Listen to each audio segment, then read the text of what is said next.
people go to bed early as long as Steph is still there. I think she's still here. But she can't go anywhere. She's in I am still jail. here. The internet is really not good, so I might just turn my video on and off because it was really Fair. slowing down there while I had Oh, it no. on. Yeah, Gotcha. no, that's fair. Just want to make sure Yeah. you can still hear us and everything like that. Yeah, we're good. Awesome. So what happened last time? I pull up your notes. Mhm. We headed out into the Scorched Grove. We were hanging around doing some stuff. We found a Bumming around this old pool into grove. that lane. Basil jumped into it, Yep, went for a little swim. but he came back out, so that was good. Came across some elementally things, but successfully sneaked by them.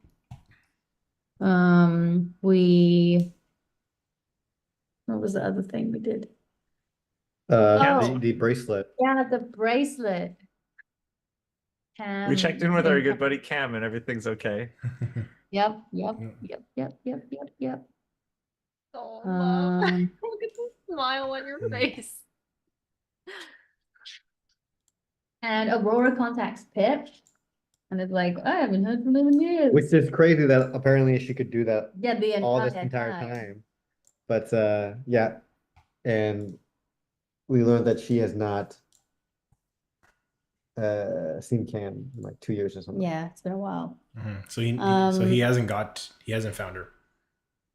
No. Mhm. And because Mrs. Q knows that Aurora didn't tell the truth to Apoc and is trying to honor that, but is also genuinely worried about Cam, so has sent Jameson, Jeremy's brother, to hunt him down. Because we're really good at picking names. Salt the J names. So that's all I have, I think. Mhm. Oh, that's the general gist. General gist. We had He's our next flea. The general gist.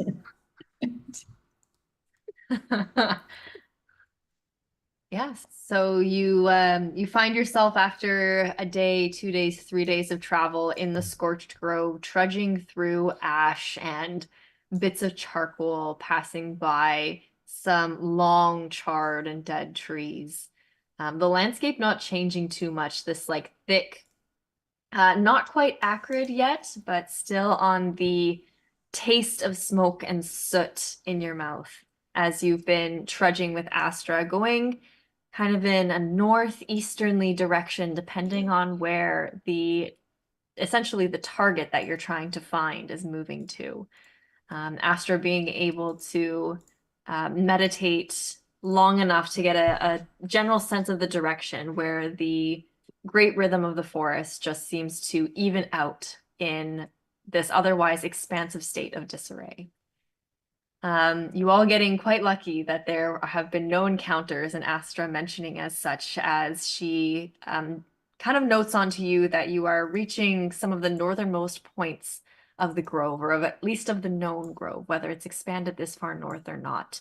You're not 100% sure. Checking in with friends, checking in with sisters, kind of managing some of the loose ends and the threads that maybe weren't on your mind for a while, but finding yourself waking up on, I think, fifth day, I think, in the Scorched Grove. Going to sleep, finding rest, waking up once more to this kind of like gray, overcast. The word I was looking for last time was diffuse kind of sunlight that's just, you can see the sun in the sky, but around you it's taking on more tones of gray, of yellows. This kind of eerie sort of, the look of a sky when a wildfire is putting up enough smoke to make it this weird yellow color. You find yourself waking up, stretching, the cleaner air in the dome from Aurora quickly giving way as the dome disappears to that smoky air once more. Is there anything you'd like to do on the morning of your 5th day in the grove? Oops. Yeah, 5th day. What, Yep. do you Go need ahead. help with breakfast there, Mrs. Q? Always. What you making today? Today is breakfast foods that I haven't cooked already. Bacon sandwich with HP sauce. Oh, With the HP sauce? Yeah, that's the sauce. classic thing that we eat. The other hedges eat them. From bacon. habit. This is, oh, I love bacon. Bacon's my favorite. Why do we always eat pork for breakfast? Oh. It's like pork 3 days in a row now. Like I can only carry so much meat. We just kind of gotta go with it. I'm sorry. Don't be Do such you have a a preference for something else? Yeah, I mean, do you got any like avian meats? Q looks around, looking specifically at Elle to see if Elle had any reaction to this request. He's not keen on it, but then takes another quick look at Apoc and realizes he has a point.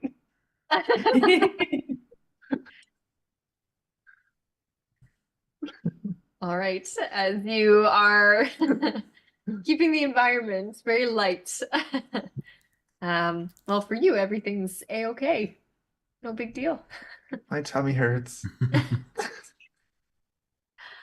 Astra joining along in your morning rituals and having breakfast and chatting, just keeping kind of a keen eye over your shoulders as she's been doing every morning before excusing herself to close her eyes and try once more to figure out where the cold spot, the hypothesized cold spot is. Steph, you could turn your video off. It's just like No, she's right there. She can't say anything. Her mom's in the room. That's fair. I don't think that'll stop her. Oh. Yeah, that won't stop me. But as you kind of get your morning together and start picking up to head out once more for the day, if there's anything else you'd like to do, go for it. But I do need an adventure roll, and it was your turn. Glug, glug, glug, glug, glug. I'm gonna have some coffee first before I do this adventure roll. Yeah, coffee checks out. Okay. D20? D8. D8? What's a D8? That is a nat 1. That's a 1 on the D8. That's a 1 on the D8. Okay.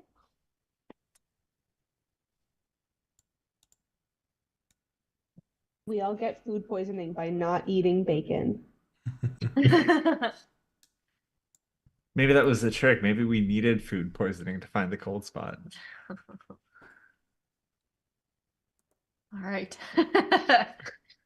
You actually hear Aster kind of audibly laugh as she just starts, like, sits back up from her meditation after about 5-10 minutes, brushes off her the tunic that she's wearing, and just joins the conversation back in, saying, "No, it's probably best if you don't have any food poisoning when you're here. We need to stay as sharp as you can, but I don't think it's too far away. With a little bit of luck, we should be able to find it today. Hopefully, as long as it doesn't move on us as we travel. But if you're ready, I'm ready." Seeing Aurora nod. Pack. Oh, All right. She heaves her pack back on, and as she's done before, just abruptly turns and starts to walk in a kind of northeasternly direction, same as what you've been traveling in. As you set off for your day, sorry. You trudging through and following Astra, you notice that the ground is completely flat in every direction. Your visibility, you know by now, has not been super great. But as you're walking, by the time you hit around midday, you notice that your feet don't feel as sluggish. It's almost like the the ground around you, the layer of charcoal and the layer of ash that you've been walking through has slowly started to thin out, is the best way you can describe it, tamp down a little bit more. The best you can tell is there doesn't seem to be as much that has burned here. And you know, kind of as north as you've traveled and as much as you've kind of gotten lost as you've traveled through this grove, you have to be nearing the edge of Humblewood itself, the northernmost point of the forest. You see Astra as she is walking, consulting a scroll, what you know to be the map that she's been following, looking up and kind of changing and adjusting course every so often, still maintaining a northeasterly direction. But for the trek of your day, it appears that once again, the grove itself is quiet. There is this eerie silence that has fallen kind of around you, almost like you're in a bubble, and the only sound you hear is your footsteps as you trudge through the ash and the charcoal. And as you do, by mid-afternoon, breaking for lunch, getting some energy back and starting off once more, you do start to see Astra kind of pick up her pace just a little bit as the muttering under her breath kind of continues. What's she muttering? After a little bit, I won't make you roll, because after a little bit of just trying to listen in and catch up to her and eavesdrop, roll me a stealth check to see if you could do it quietly, if that's your intent. I don't think so. I've got disadvantage on that. It's still not bad. It's an 18. An 18. That's 16, 12. Yeah. You get the sense that Astra is very caught up in whatever it is she's doing. And as you try to eavesdrop on her a little bit, you can hear her being like almost north, like I wonder how the grove is faring up here. We haven't had someone this far north in so long. If it's expanding south, it might be expanding north as well, but this is as far away from the hotspot as it can be. I wonder.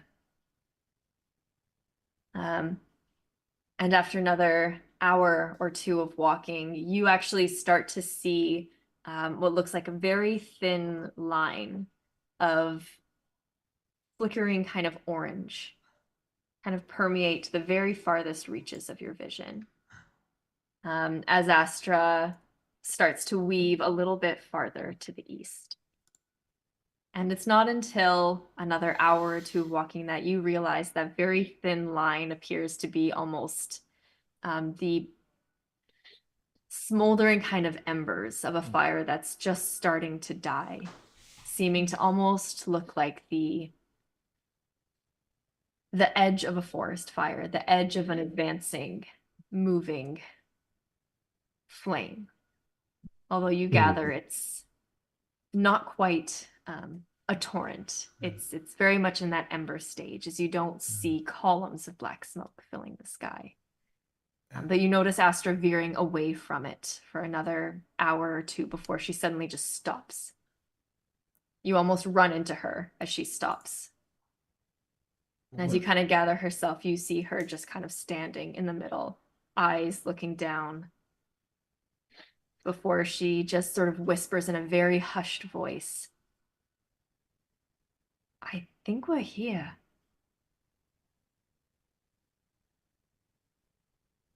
You think? I know you can't.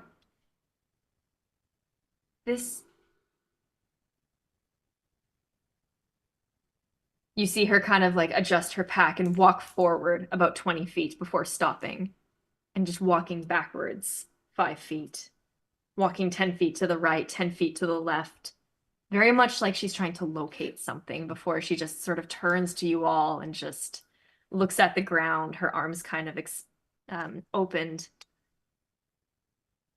This is the place. This is where the rhythm is evening out. Stop it. It's hard to explain if you don't know what you're looking for, but this is the place. There is something here. There is something here. What are we looking for? I'm not sure.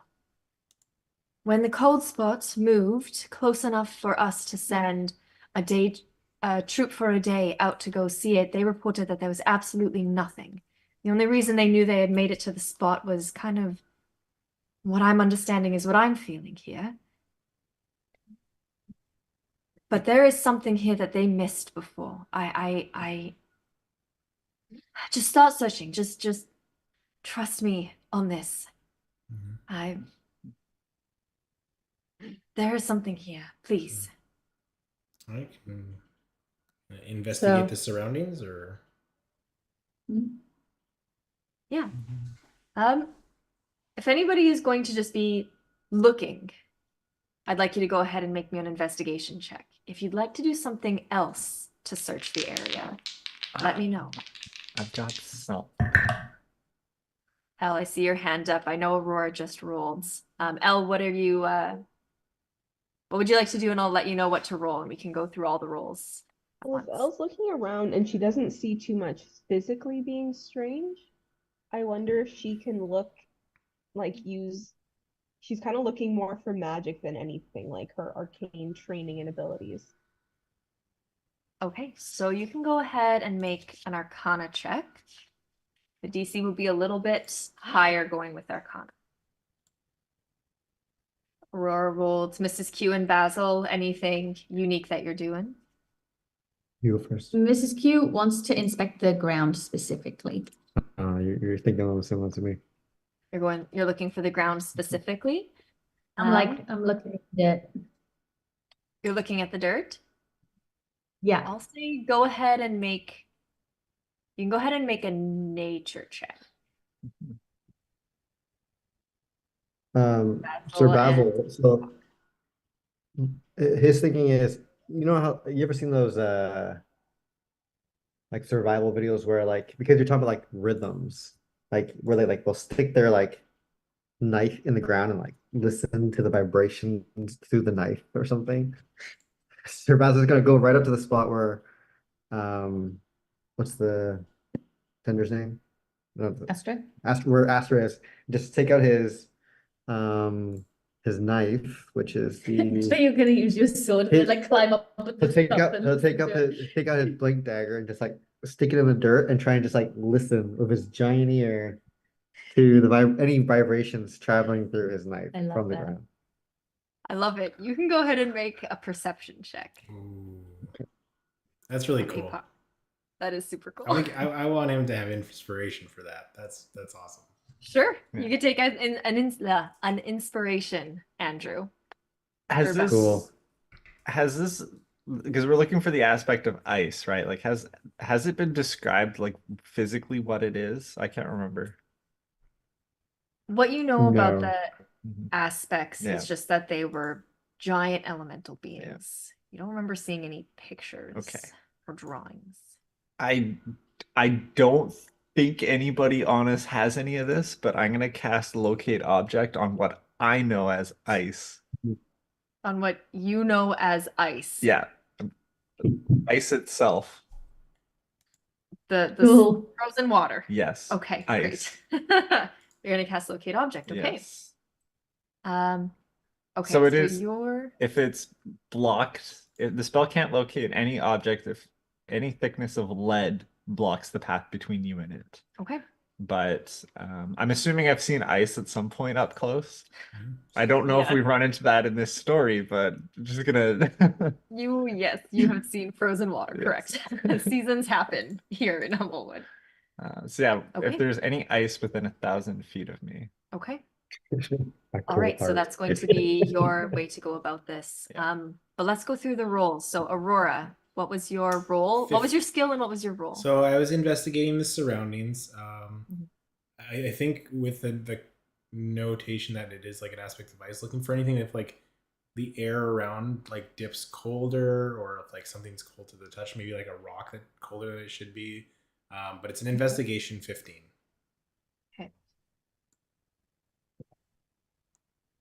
Okay, Elle, you were doing Arcana. Rolled a 15 plus 4, so a 19. Nice. Okay. Basil was perception. An 11. 11. Mrs. Q, you were nature. Yeah, it was a dirty 20.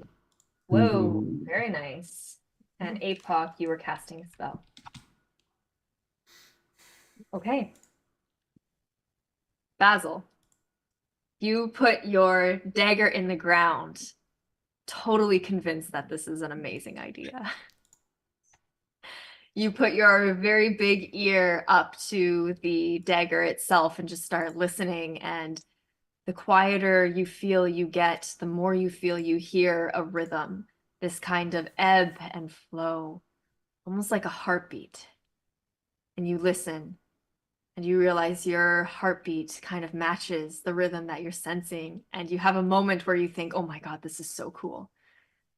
Until you realize that you really are just getting that kind of thrum in your ear from your own heartbeat and leaning Okay. over for an extended period of time in this case. As cool as the idea was, you do get the sense that the great rhythm Astra is referring to is a little more ethereal than a rhythm you can hear on the ground.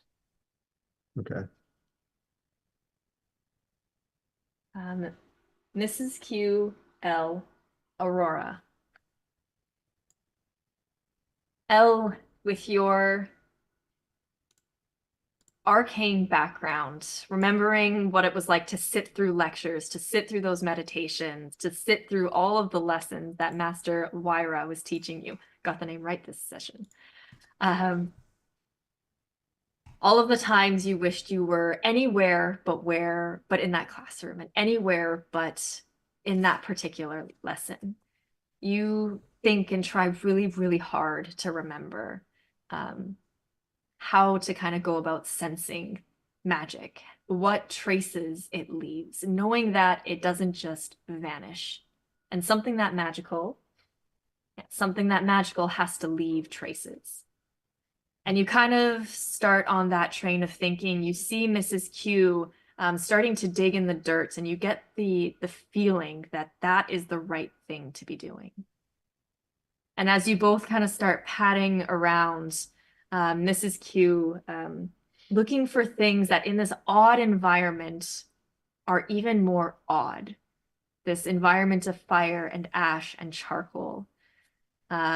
Aurora, seeing Elle and Mrs. Q kind of looking at this, you start to sort of join in, kind of looking a little above the dirt, looking at the rocks, looking for anything maybe growing that shouldn't be or has been different over the past little bit. And Apoc casting Locate Ice. All of you kind of at once see just off center of where you're all looking, kind of like a triangulation. One single ghost pipe flower. Shush. I love you. This very kind of translucent white flower that sort of grows and twists and kind of bells down like a bluebell, except eerie. Getting a better look at it, it kind of looks to have a very deep center, very much like an eye that's just perpetually staring at the ground, growing just one from the ground itself. And Apoc, as your companions, except for Sir Basil, as your companions start to hone in on this one anomaly, this very strange thing that is growing where nothing has grown before, your locate object pings ice on this flower. And Aurora, you're able to see almost like frost building up around the petals itself. You mean you no harm. We seek your aid. Come out, we're friends. You say that out loud and nothing seems to shift. The landscape kind of remaining absolutely silent. I say it in primordial. We are friend. Speak, friend. You say it in primordial, and again, the only thing you hear is kind of your hushed voices sort of filling this space as you kind of just stand around. Basil and Astra now joining to see this one tiny flower, like only about 4 inches tall, ghostly white, frosted sort of around some of the petals, in a place covered in soot and dust and black.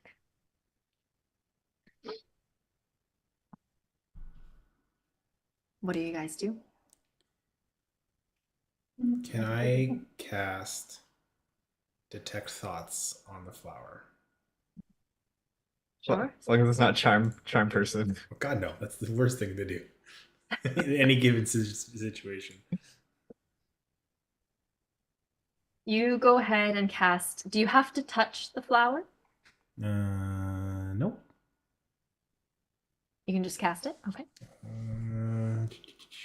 On So you go ahead. Oh, any creature that you can see within 30 feet of you.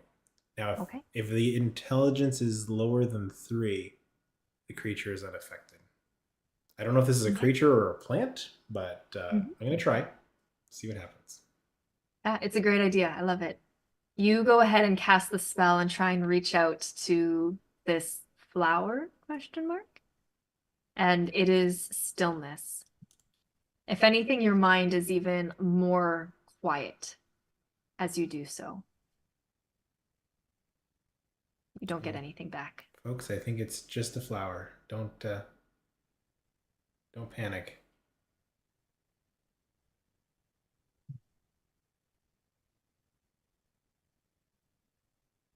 You see Astra kind of looking at the flower very much in a puzzled sort of way and just kind of scratching at her, probably scratching at the feathers on her face and around her beak, kind of rubbing her forehead as she just kind of glances over at Elle. Just, you don't. I have a feeling you've been trained to recognize strong magics, Elle. Do you recognize this at all?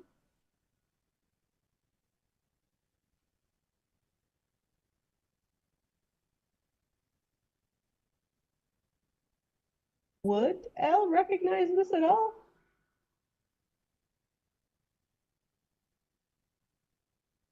You can make me a wisdom check. Okay. Can you turn on the light? I can't reach the light, so I can't see anything. Oh, that's worse, but I can't see anything. It's too dark What in is here. that wall, though? Wisdom? Yeah, just a straight wisdom check. 17, and I don't think I add anything to it, do I? It would just be your wisdom score. I believe you should have some big wisdom there, Elle. I think it's just +2. It's not a saving throw, right? No, it's just your wisdom. So yeah, +2. So 19. Okay, 19. Gee, can you turn that one on and see? Yeah. Sorry, we're trying to figure out the prison lighting system here. Where's the It's okay. right behind you? That's kind of better. Yeah, we're good. Yeah. Okay. It takes you a beat of thinking back and trying desperately to remember of anything like this before. And there's no memory that you have of this, but your training in the arcane and your arcana roll from before that was really high. This is strange. This should not be here. This is odd. This is weird. This has to be more than what it looks like. It has to be. You know magic leaves traces. There is a frosty flower sitting in front of you. This is something. Elle, what do you think? I'd like to try something, but I don't want to step on your toes. I got an idea too. I think we should pick it. Well, Um, could I try my thing first?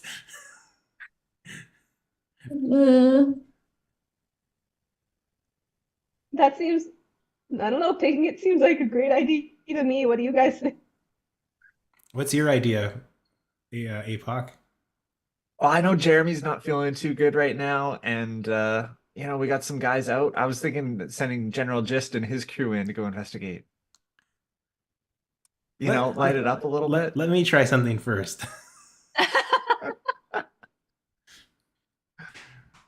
I swore I'd never have to use this, but I think this is the perfect moment for it. You see me reach down to my side, snap open a little satchel, and pull that 19-inch long crystal out.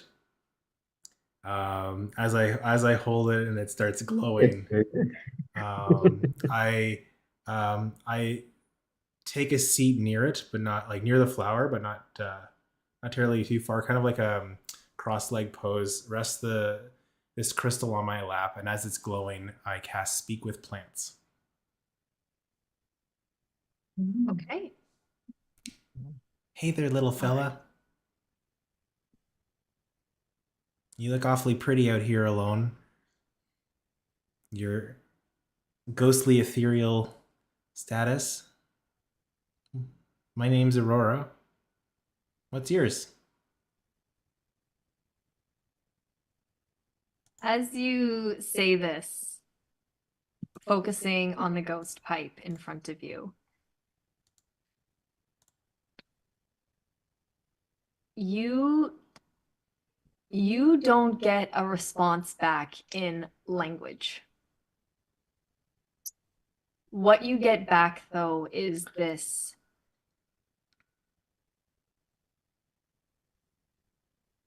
kind of this overwhelming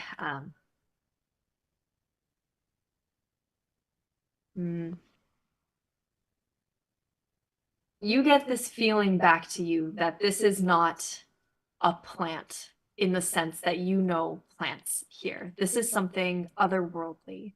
This is something strange. You get the sense that it can't quite respond to you in a way that is comprehensible, even with the assistance of this spell. But you get the sense that if it could respond to you, the thing you would understand most about it is how ancient it is. You don't see it flicker. You don't see it move in response to what you've said. You just get this inability to communicate in a way that makes sense. Well, I myself too am strange and unusual, but you seem old. You seem everlasting.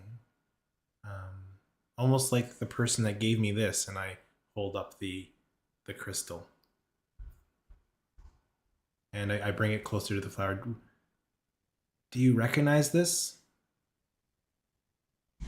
As you hold the crystal closer to the flower itself, do you touch the flower with the crystal? I look back to the group.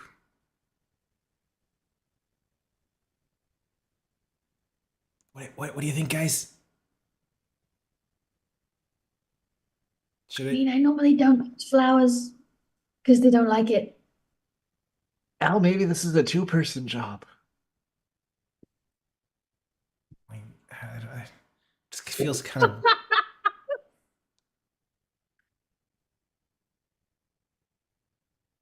Just feels. How so, Apoc? I don't know.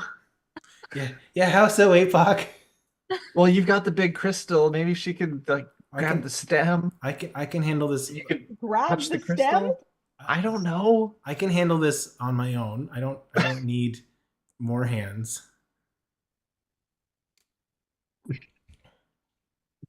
So you hold it up to the flower. Should I touch As it? you I'll touch it. Fuck it. I think what happens is I'll touch it because I'm looking back at the group, wondering what to do, and I'm not paying attention, and it'll just Just boop it. it'll just nick the tip. Love it. I love it. Perfect. As you're kind of distracted and the crystal touches the flower itself, you feel this like rumble under your feet. Ooh. And kind of like a vibration through your hands Ooh. holding the crystal as it just makes contact. The flower doesn't seem to move or react, but the magic in the crystal certainly did. I hear it.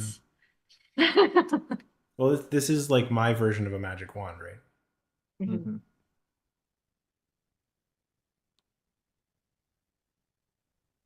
You got a reaction. Is it flowering more? The flower seems unfazed.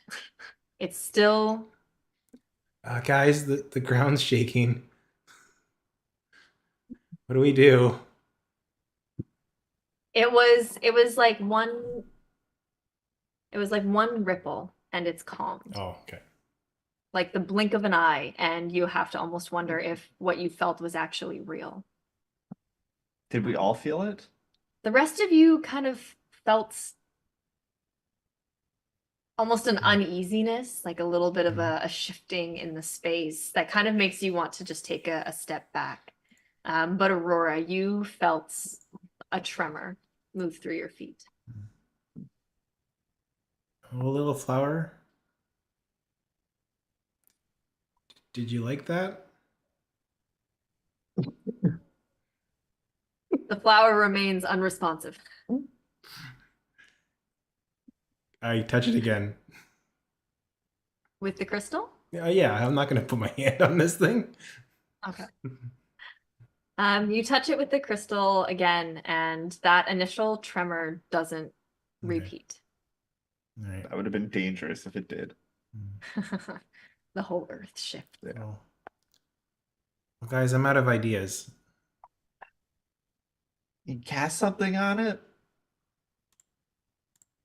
I've already burnt 2 spells so far. Might as well. You don't know any cantrips? Anybody? Did we dig? We could dig.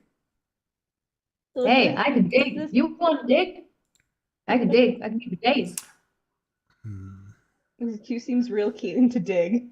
What if this is the what if the aspect is this flower and we just put it in a pot and we bring it with us? It seems pretty Yeah, sure. small. So, given Mrs. Q's like botanical knowledge, presumably I have no idea what this flower is exactly supposed to look like, but I'm imagining like a snowdrop that's like Oh, same. open. I'm just wondering if she would know. If she would just look at the flower and what she would expect to be underground. Would she be expecting like really deep roots? Or just Mhm. like a little bulb? So I'm going to send you a picture of what ghost pipes look like, because they are a real thing. And one of my absolute favorite. Is it the fun photo that you photos. picked? You took a picture? No, I can't find it. Oh, you That's can't it. find that one. But I saw these in real life and they're so cool.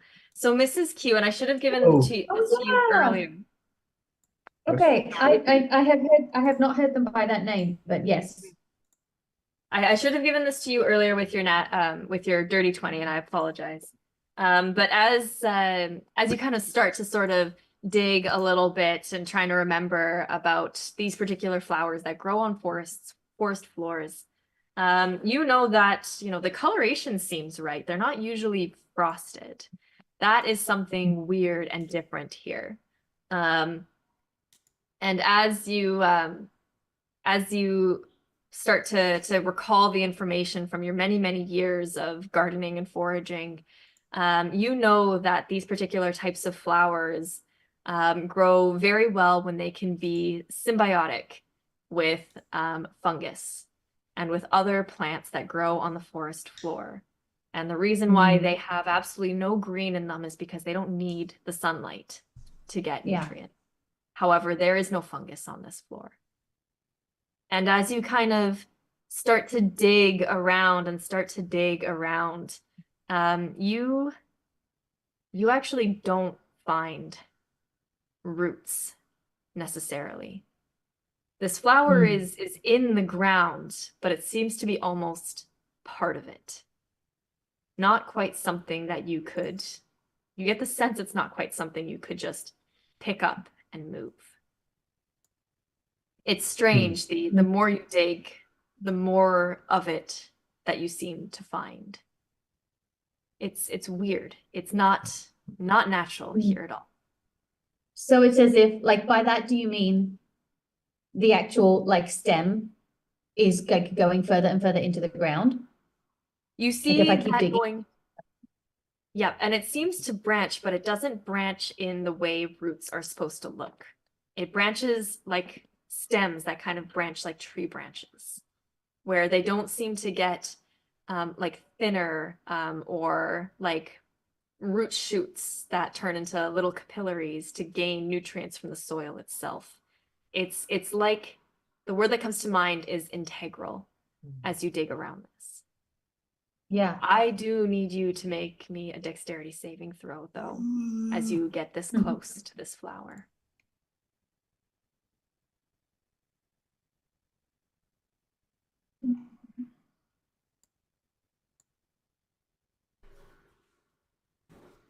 Oh dear. Do you have inspiration? I don't know. I don't know where I put it on here. I thought I did. I don't. Hey. Oh no. Sorry, it's gone all. No, that's gone all okay. weird.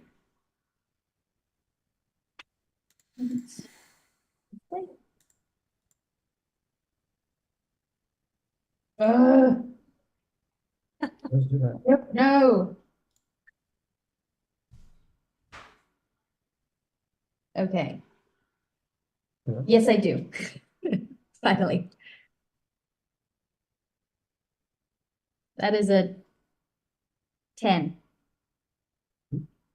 As Mrs. Q is digging around, and all of you kind of watching her dig carefully with very practiced hands, the unfamiliarity of this flower and this like branching underground system that you are finding, these knot roots, your hand brushes up against the stem of the flower, and you all see Mrs. Q vanish from the spot. Ooh. Ooh. Oops. Well, What? What happened? This is Q. No response. Where did she go? I think I immediately see invisibility. You see invisibility. It's just invisible. It's not ethereal Correct. kind of thing. Okay, just invisible. You see invisibility, and there is nothing. Your friends, Astra, the flower, the surrounding landscape. She didn't Nothing disappear. else. She didn't disappear, guys. She's gone. She's gone. I'm I'm not losing gonna someone turn- else. I'm gonna touch it. Apoc goes, touches the flower, and you vanish. The instant you make contact with the flower, you feel this kind of like drop in your stomach, and you are gone.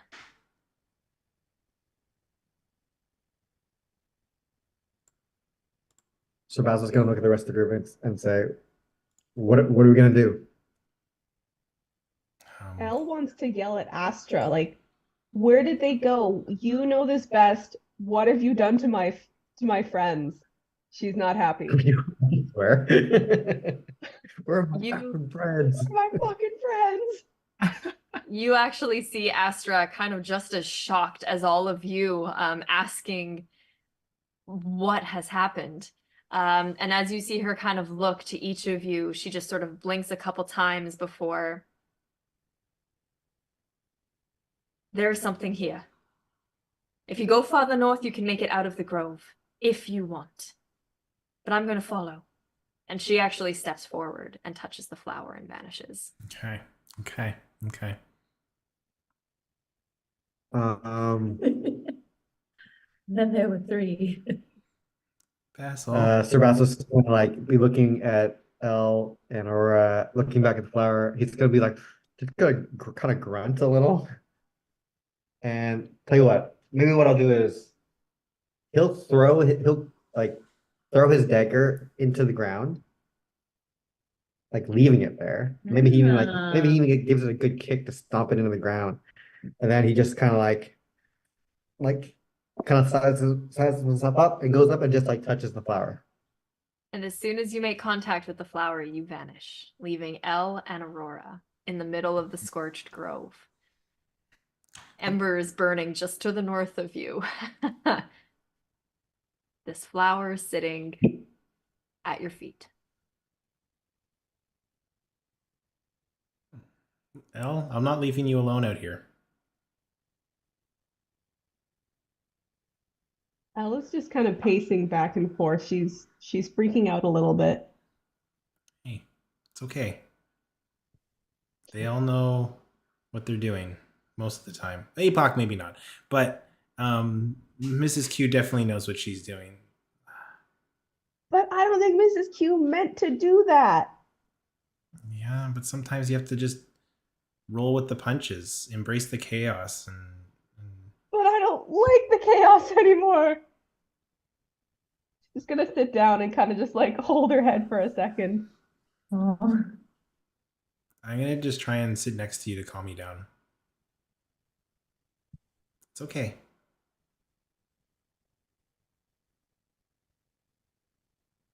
I'm gonna grab your hands. Who like? You've reached out to the gods before, right?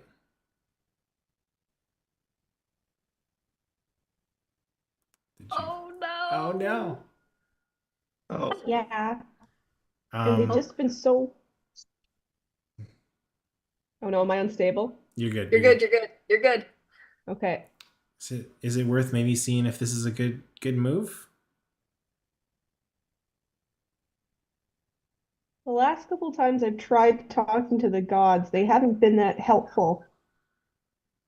They just say more confusing things and they expect me to know what they mean, but I don't know. I feel like I don't know anything. I think you know quite a bit.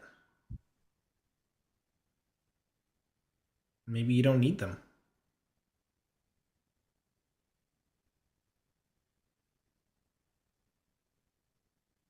What do you want to do? As you are both. Oh, go ahead, Aurora. I know Cam left you, but I'm not going to. So if you want to stay here, I'll stay here with you. If you want to go in, I'll follow right behind. If we go, I just don't know how we're gonna get back. That's part of the fun. And well, up to now, I thought that would be fun, but there's people I want to see again, and I just feel like I'm never gonna see anyone again. I promise you, you'll be able to see whoever you want again. I'm gonna pout a little bit more, but then just like you can see she's crying, but she's trying to be like real brave. But she's gonna like kind of like ruffle her feathers up, but like stuff her neck really far in and just like kind of pout and like take your hand and then Here, I'm gonna take off my cloak. I was given this for my sister when I ran away from home the first time. And she said, if you're going to go anywhere, make sure you are the loudest person in the room.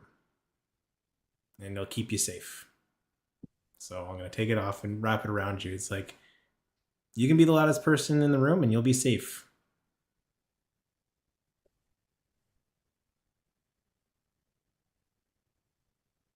I was just gonna nod and then like scream at the top of her lungs and like run towards the plant and like drag Aurora with her.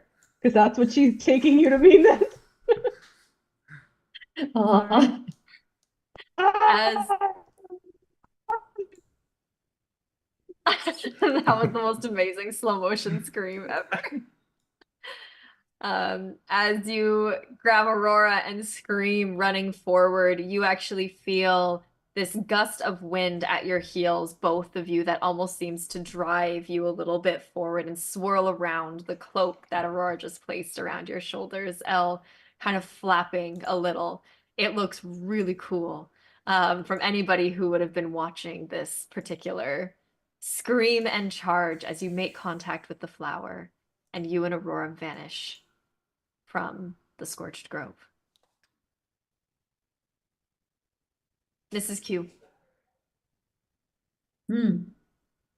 What time are we at? 8:47? You can keep going. Mrs. Q. It happened in such a quick blink of an eye where at one point you were digging through, feeling this kind of cool contact of one of the roots of the flower on your skin. And the next you find yourself in this darkened interior. The air around you quite cold compared to the air of the scorched grove, but relatively refreshing in comparison.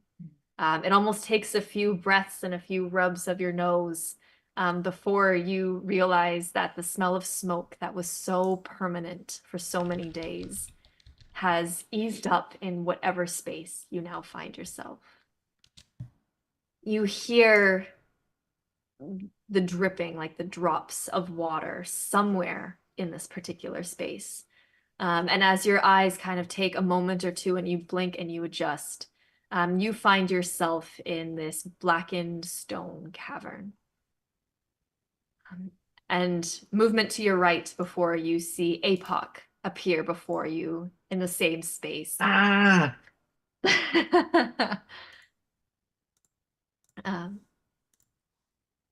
you gonna say Apoc, something? Where are we? can you see? Can you see? I mean, I'm kind of used to being underground. Are we underground right now? I don't know, but it is dark. Yeah. You got any lights? Probably. I have. Hang on. I can. What's the one?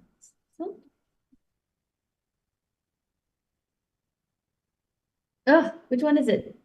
The one where I can tell the weather? When I it think it's like turns Druidcraft. into like Druidcraft. See it under there. That should Oh be a yeah. Druid trick. Yeah. Yeah, got it. She casts that and uses it as light for light. Okay. As you kind of summon a little flame here and there to give you some light, you see this very, very vast circular, kind of roughly carved, almost looking like basalt columns, this hexagonal stacked stone forming this very domed interior of just blackened stone.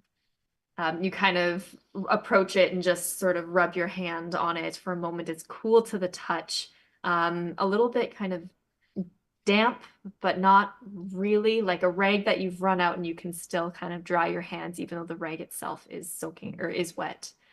And as you begin to investigate the room, you see Astra appear, closely followed by Sir Basil. And a moment or two or three or four pass until Aurora and Elle appear. Elle still screaming as she as they appear hand in hand after a beat in this cavern with you. What are you all doing here? I figured it happened because I accidentally touched the flower. Did you go and touch it on purpose? I can let you come in here on your own. Oh. Gosh, that's nice. But now we're all stuck in the cavern. There's gotta be a way out. Or look around. Is there a way out? As you look around, this place is quite large, but we are talking maybe 30, 40 foot diameter, circular kind of chamber. And you do see, as you start to investigate, a path leading out. Sorry, not out, but a path that exits this particular chamber, this particular room. And Pardon? Oh Okay. no, no, just Eric. It's giving me good vibes. Yeah. It's a Zelda reference. Gotcha. They stole my thing. No kidding. As you do see an exit from this cavern, although it looks pretty much pitch black, as you appear to be looking down a tunnel, a rough-hewn tunnel. And you see Astra starting to craft her own lights to join yours, Mrs. Q, as she looks around. And there is an air, when she landed in front of you, there was an air of initial battle ready to fight or to help in any way, should she be landing next to two of you. And that has slowly turned to awe as the safety of this particular cavern has kind of trumped any need to fight or flight at this point. As she starts to look around and head a little bit down the cavern itself, before kind of coming back and looking at all of you. I'm not 100% sure where we are, but I think you're going to want to see what is down here. And she moves a few of her lights into the tunnel, just the entrance to the tunnel itself. And as all of you kind of take a quick peek, you actually see what looks like very primitive cave paintings on this wall that seem to extend down as far as Astra can send her lights and even farther. Man, somebody stole my idea. There is another wall What's that looks like depicted over there if in you'd like to. Sorry, Basil. Oh, what's depicted in the paintings? So at this point, at this entrance to the cave, you see very cave painting-esque. You see depictions of land, of homes, of bird folk and humble folk. You see depictions of farming, agriculture. The word that comes to mind is just community. Like if you were to take a snapshot of a village, this is what it would have looked like. You can see that they extend farther, but the first 10, 20 feet is these depictions of life.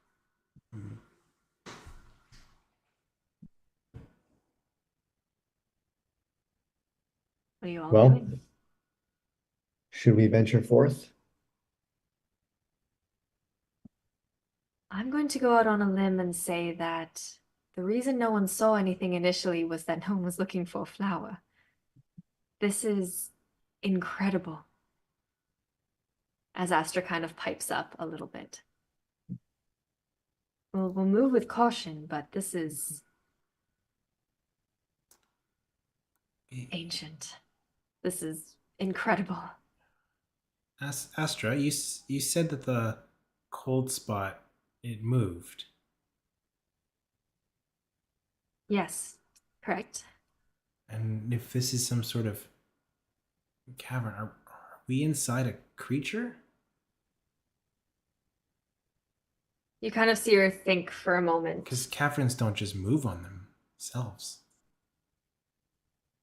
Are we in the stomach of a creature? I kicked the wall. Well, with your very squishy hug. You you go ahead and kick the wall as Astra kind of thinks for a moment, and it feels like stone. As you kick it, you kind of stub your toe a little bit. It feels hard. It doesn't feel squishy. And Astra kind of, in trying to respond to your question, just sort of thinks for a moment and thinks for a moment. And I don't think we're in a creature, although I can't rule it out completely. I hope your foot is okay, Aurora. It still feels like we're on solid ground. She thinks again. You see her kind of close her eyes and flutter them open. It feels kind of like when we ran into the lake of the astral plane. Sort of off kilter. There's still a rhythm to this that makes me think we are either on our home or adjacent to it, but it's a little off kilter. Like we're just sort of next to our plane of existence instead of actually on it. And if that's the case, it could move freely. It's not something that's tied down. Yeah. The roots seemed to branch and branch and branch, perhaps. It's more like yeah, like a mushroom than it is a flower. Maybe it can pop up anywhere, but it is part of a very wide, entangled, like mess of root that means it could pop up anywhere within the scorched grove, and that's why it's moving, but it's like a doorway into something. And I think that's what we've come through.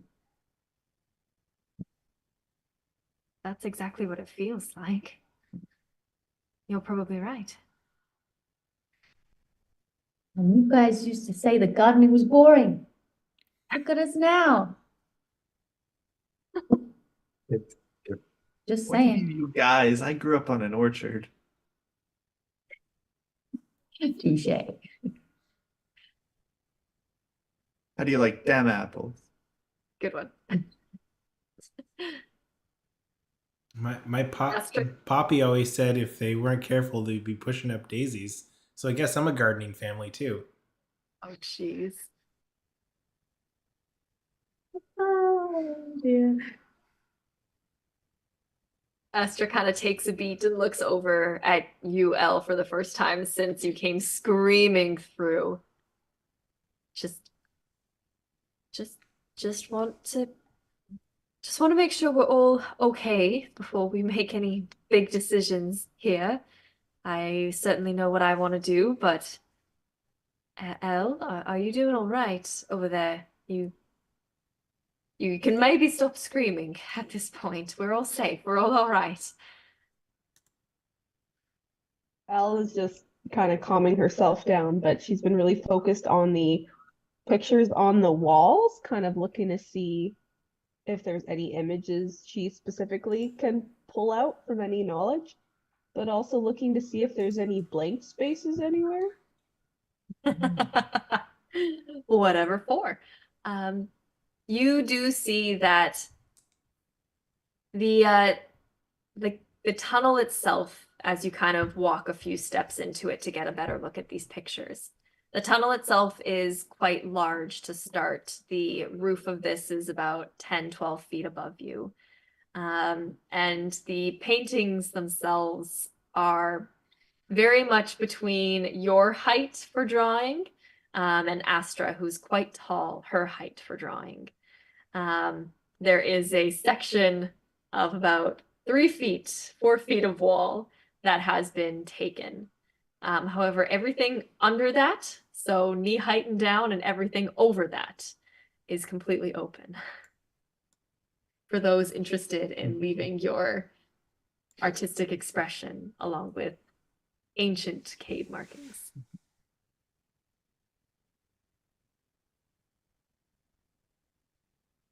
Aster kind of, knowing that Elle has not responded, Aster kind of nods as Elle is enthralled by the pictures themselves before she kind of looks back to you, Mrs. Q, and Aurora, Apoc, and Basil, and just again, I know what I would like to do. I think we are finally in a right spot here, but I'm here to support what you think is the right thing to do.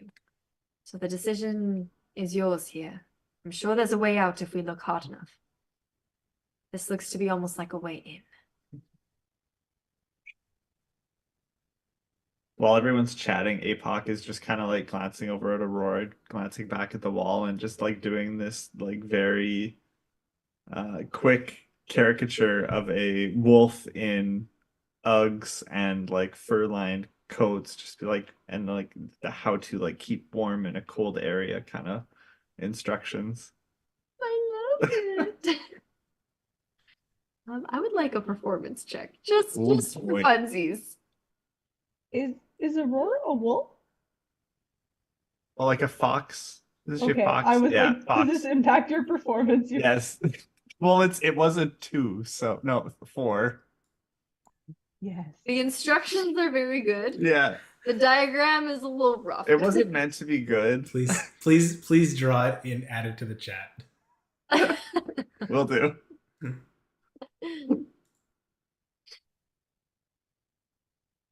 Looks like something.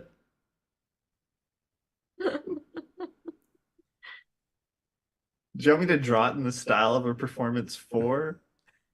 I figured you'd draw it in that regardless. The pictures in his book are very good. Rude. I think we have no choice but to go forward. We have to, I'm too far to turn back now. yeah, that. All right. Would you like me to lead the way, or would you like me to make sure nothing's following us from the back? I can take up the rear. I think maybe you can lead us forward, Astra. There really is only one way to go, certainly. As Astra starts to walk down, taking her little druid-crafted flames that kind of flicker into existence before flickering out. You see her kind of stop for a second and rummage in her pack before taking out a torch and a candle and lighting 2 of them and handing one to you, Mrs. Q, before continuing down with a torch instead of having to constantly create little flames. How's everyone feeling? Did we need to take a breather, or are we good to push through? Okay. Okay, hearing none, we'll keep going.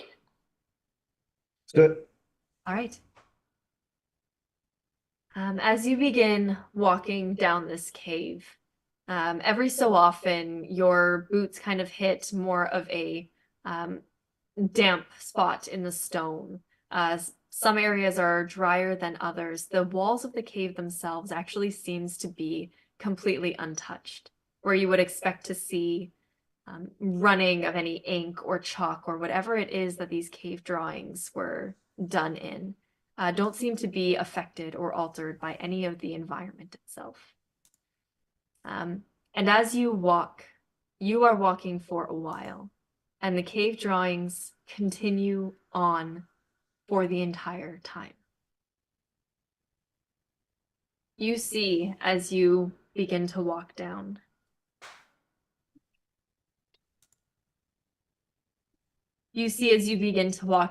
and explore farther and farther into this tunnel, the cave drawings depicting a very lively civilization. You see a very rudimentary form of what you recognize to be the tree of Alderheart, surrounded by many, many other large trees the same size, all of them lived in, all of them having these almost like treehouse canopy homes, very akin to what you saw in Bracken Mill, but on a much larger scale. Kind of I have to see, is this from you? It's a 4 if I've ever seen one. Oh yeah. I love it.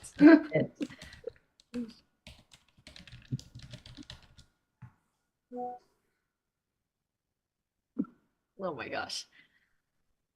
Oh my God. You see,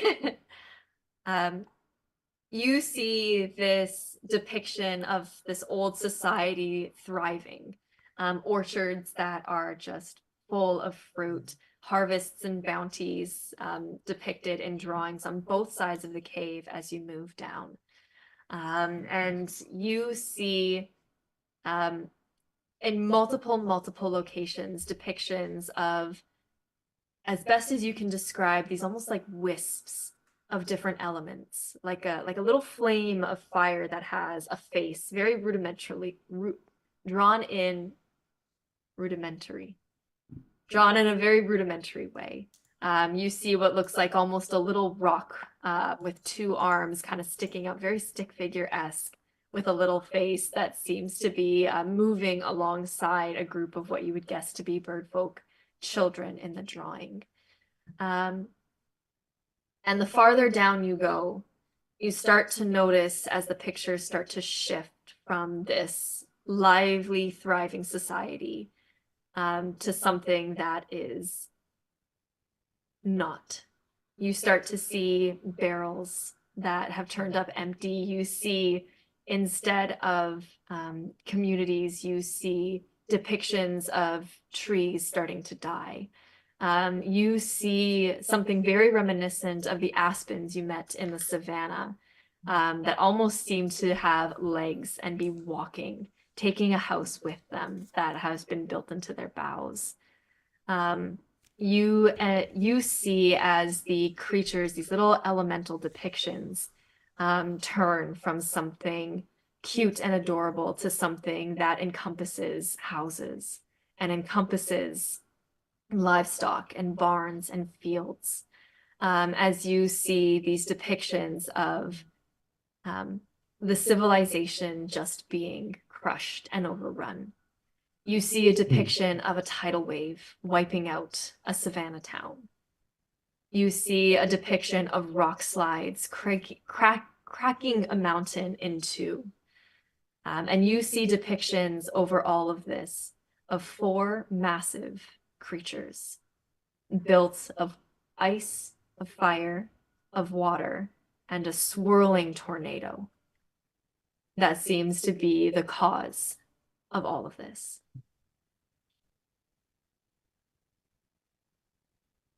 As those depictions start to fade, and fade by actually fading out into the stone, you see almost a different style of art kind of take form, where instead of harshly scribbled drawings, you see the first signs of chiseled art, something that's actually been carved into the stone itself. You see a humanoid-ish figure, very, very rough hewn into the stone with a very sharp angled face. Similar in visage to a few of you who would recognize this, Elle and Aurora in particular. Before you see the drawings kind of come up once more, highlighted now in some of the colors of chalk and some of the chiseled lines, able to give some depth, as you see kind of 4 chiseled figures into the stone, almost raising their arms in unison to quell these massive, massive beings of elemental force.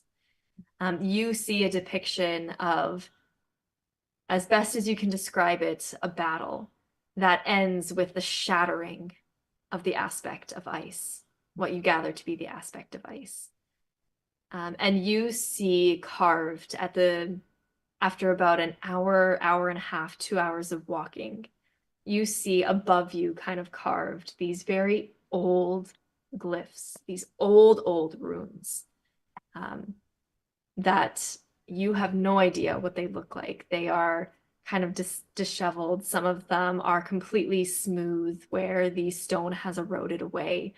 Some of the chalk or some of the etching of the drawing itself has been lost, as you see the shattering of the aspect of ice and the other 3 elemental figures almost being sucked or dragged off of the image itself before these glyphs kind of mark an end to the cave drawings. And for the next 30 minutes, you walk with bare walls.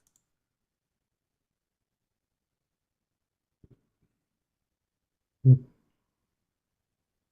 silence kind of encompasses all of you as you tread one foot in front of the other, following all behind Astra until she suddenly stops. It takes a moment before she kind of looks, takes a beat, and turns back to you all. There is a doorway here. And as she points it out, you see this very arched with a like Gothic peak, kind of stone slab doorway in front of you, grooves sort of carved out where there would be handles. As you just kind of are faced with this massive change in artwork, still reeling from everything you've seen before. What would you like to do?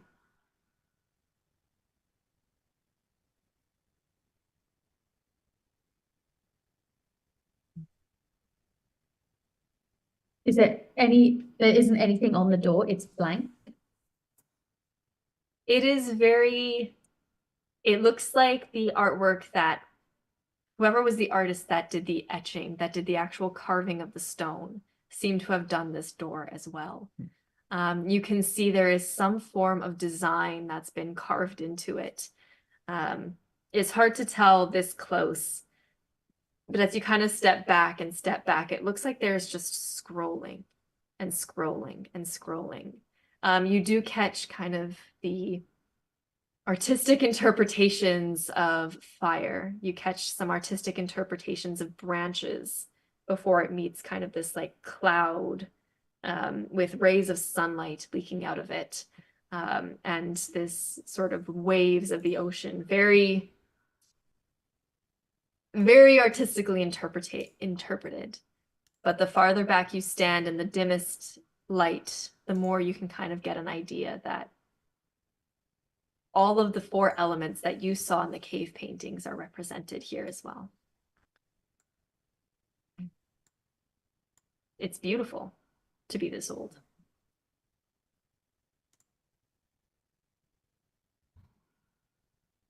Hmm.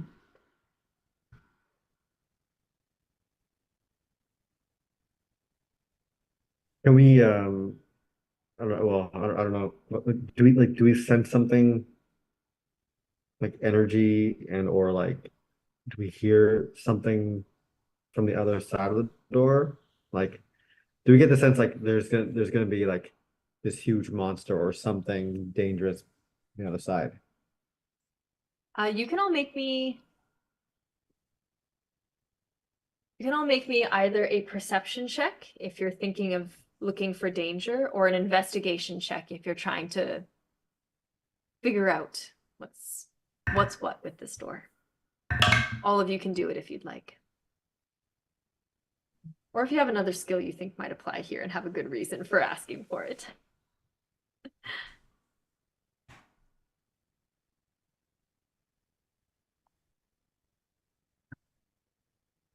All right, Aurora.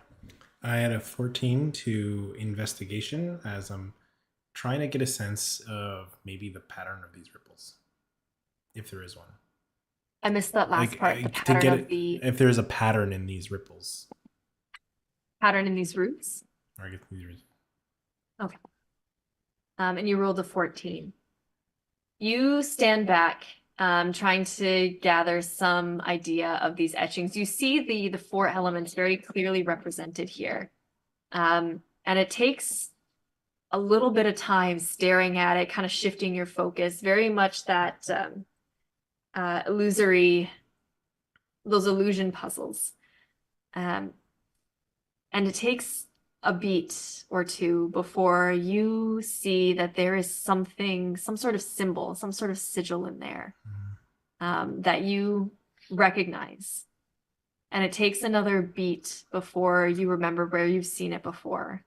But you do recognize this overarching door. Looks very reminiscent, although a little bit older in style, of the symbol of the tenders. Oh, interesting. Oh, Yeah, it's got like some chicken tender vibes going on. Anyways, I mean, I don't know if you guys can figure anything else out. Just keep your eyes on this door. I'm just gonna back up here for a little bit and just Apoc, Basil, don't look. and I'm gonna go off into the distance. I gotta go tinkle. Okay. All right. Basil, you were the one that initially asked for perception. What did you roll? A 7. It was bad. A 7? You go ahead and try and put your ear up and figure out, maybe leaning to look under the door itself. It is a solid stone door. Unfortunately, not too easy to hear through it or to see between the cracks. What you do see with Mhm. the 7 is it does look dark on the other side, but not the same as the pitch black that you've been walking through. It looks like almost there's Mm. some sort of light source, but the crack in the door is too thin for you to really get an idea of what's behind it. Okay. Apoc, Elle, Mrs. Q, if you wanted to join this, you're more than welcome to. Elle, oh no. No? Mrs. No, Q? there's enough at the door. I had a rubbish roll. Okay. Since we would have heard Aurora say like, "Oh, like this has like chicken tender vibes," so Basil will ask Astra, if it does have something to do with the tenders. How do I ask it?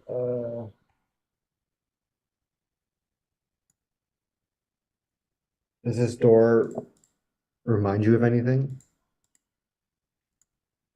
As you turn to Astra, you see that she is just finishing scribbling something up as she kind of looks up and takes in the door from a few steps back, where before she was right up against it at the moment she found it. And as you point it out, as she kind of blinks to focus a little bit more, she kind of looks to you all and just sort of nods very slowly. And I think Aurora's right. It's very old. It's very kind of sigil adjacent, but that is sort of the banner, for lack of a better word, that we fly under, is a representation of all of the elements in balance. It's like an older rendition of it. By older, I mean ancient. I've never seen it before, but the cave paintings as well. It's the story, the myth of the first children and the myth of Humblewood, which is something that's been lost unless you are like me, who believes in it, or like our elders who believe in it or have written it down. But it's not as much common knowledge as it once was. This is proof. This is proof that it exists, that that story is real. That there were massive elemental figures that raised the land when we first started here. And that these 4 first children of these elemental spirits helped to settle everything, to find peace. It means the aspect of ice is real. It's proof. These children exist. The aspect of ice exists. Which also means the aspect of fire exists. And you can see her kind of start to devolve a little bit as she starts to think a little bit more. She sort of shakes herself out for a beat. But yes, to answer your question, Basil, yes, that is very similar to what we carry now as a sigil of the tenders, when we have to. It's old, but it is. There's definitely a connection here. Sorry, I just don't know what. Mm.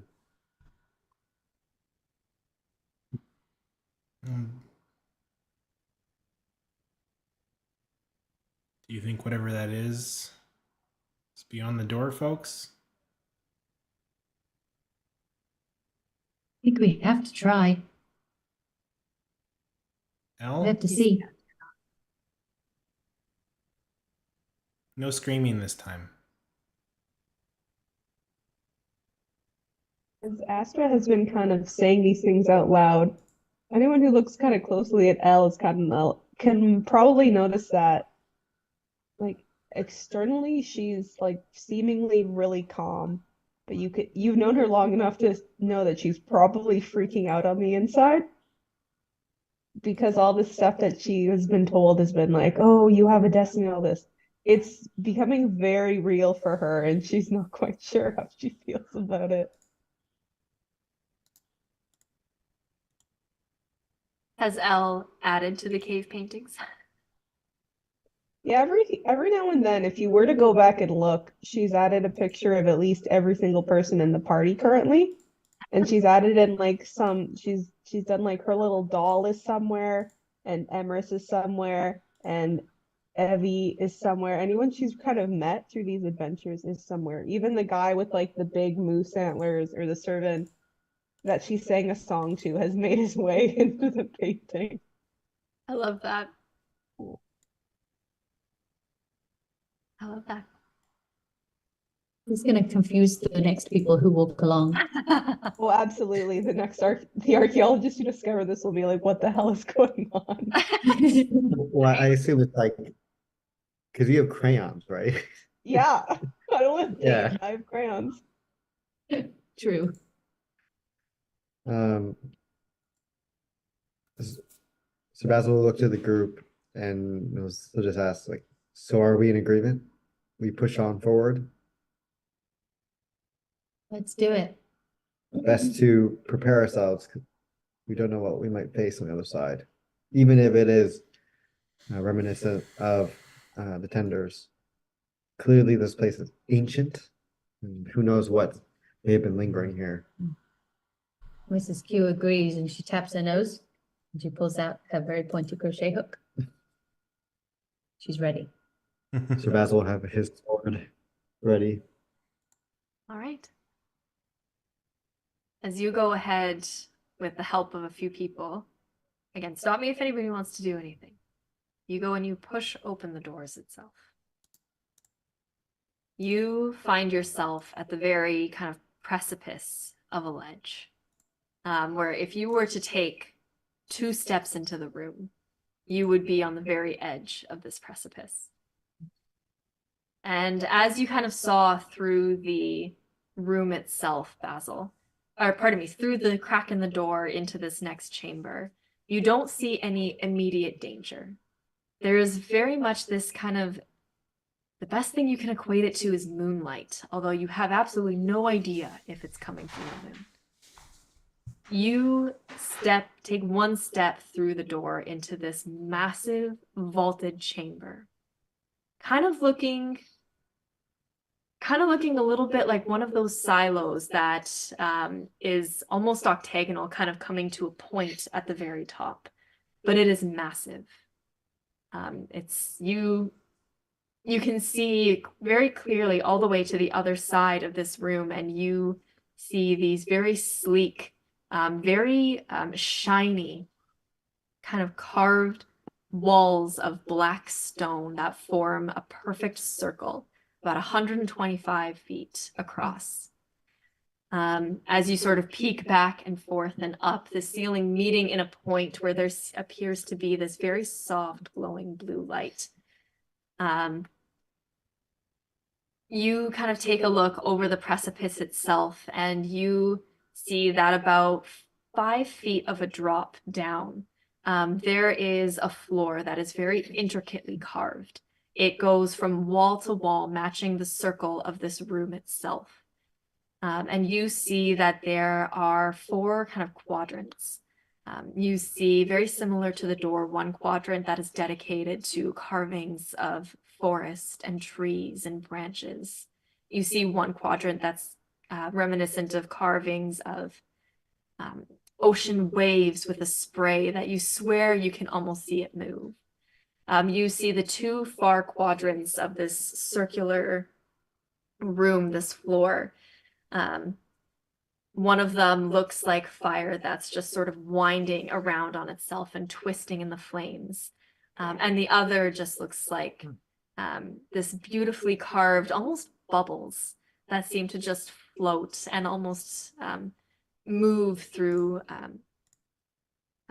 curves of carved stone. The room itself is quiet. The walls very sleek. This blue light kind of dancing off a very, very shiny, very onyx-esque on the walls. And on the very opposite side of the room, you see one more kind of step up, similar to where you are, almost identically symmetrical and mirrored, a door on the other side.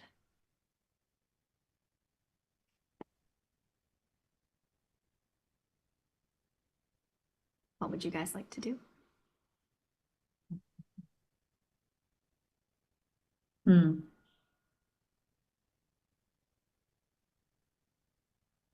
Have to go in, right? How far down is the drop? It's about a 5-foot drop. It's pretty much right at the threshold of the door, but you could easily like sit and then just slide your way onto the floor itself.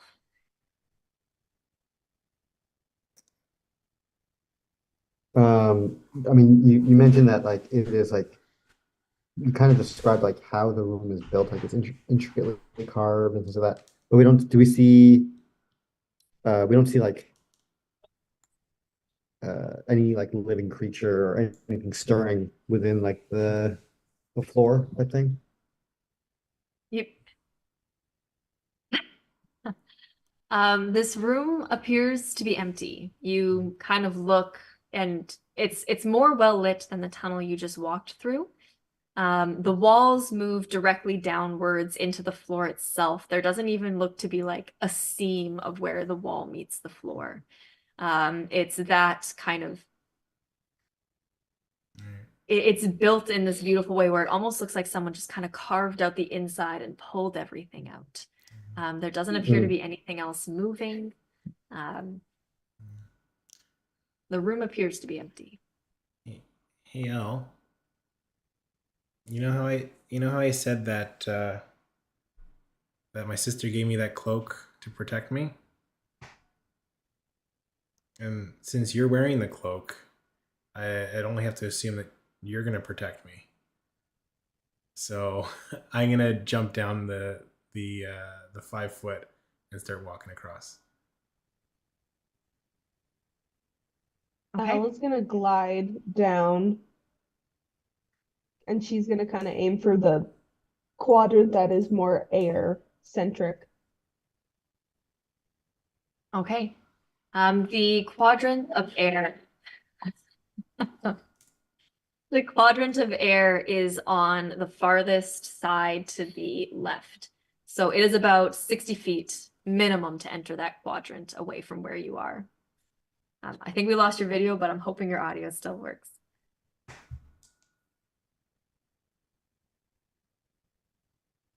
I think you're still there. Can you hear us? I can hear you. Yeah, everybody went frozen for a second. Yeah. Mm. So the quadrant of air is across the room and to like your left if you were looking at it. But the room itself is about 125 feet, 130 feet across from the door you're at to the door on the other side. So you would have to travel about 60 feet or so to get to that quadrant from where you are. Can your wing flap do that? Let's see. While you are looking that up, Aurora, as Elle kind of flaps and goes to take off and you slide down onto the floor itself. As you slide down, your feet touch floor and you begin to kind of walk slowly. As you do your first few steps, you feel the floor kind of tilt towards you. The rest of you see the floor on the other side of the room kind of move upwards as Aurora added her weight to the side of the floor that you're on. Whoa, whoa, whoa, guys, be careful, the floor. Can you feel it? I'm gonna Is it jump in to laughing? try and balance it out. Stop moving. Okay. As you jump in, Apoc, what is your plan here? We're going to go into almost a little bit of a turn-based situation. Well, it's starting to tilt, right? Correct. So I'm gonna go to the high Mhm. spot to try and make it Opposite. tilt less. Yeah. It is 120 feet away. How fast can you move? In what amount of time?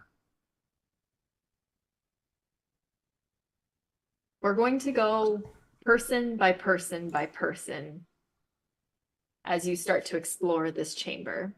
The back end is up, right? The back end is up, maybe Mhm. it's slowly sinking. It's you've noticed it enough, so it's sinking like a couple feet right now, but it is slowly getting more and more as Aurora Mhm. keeps her weight on this side. Whoa. Yeah. So as It's not moving as that it's- fast, guys. Guys, chill. I'm- It's not moving that fast. I'm just let me do this as I run through, and instead of falling to the ground, Apoc just keeps running in the air as his fleas form around him, and he just slowly starts moving to the high spots, floating across.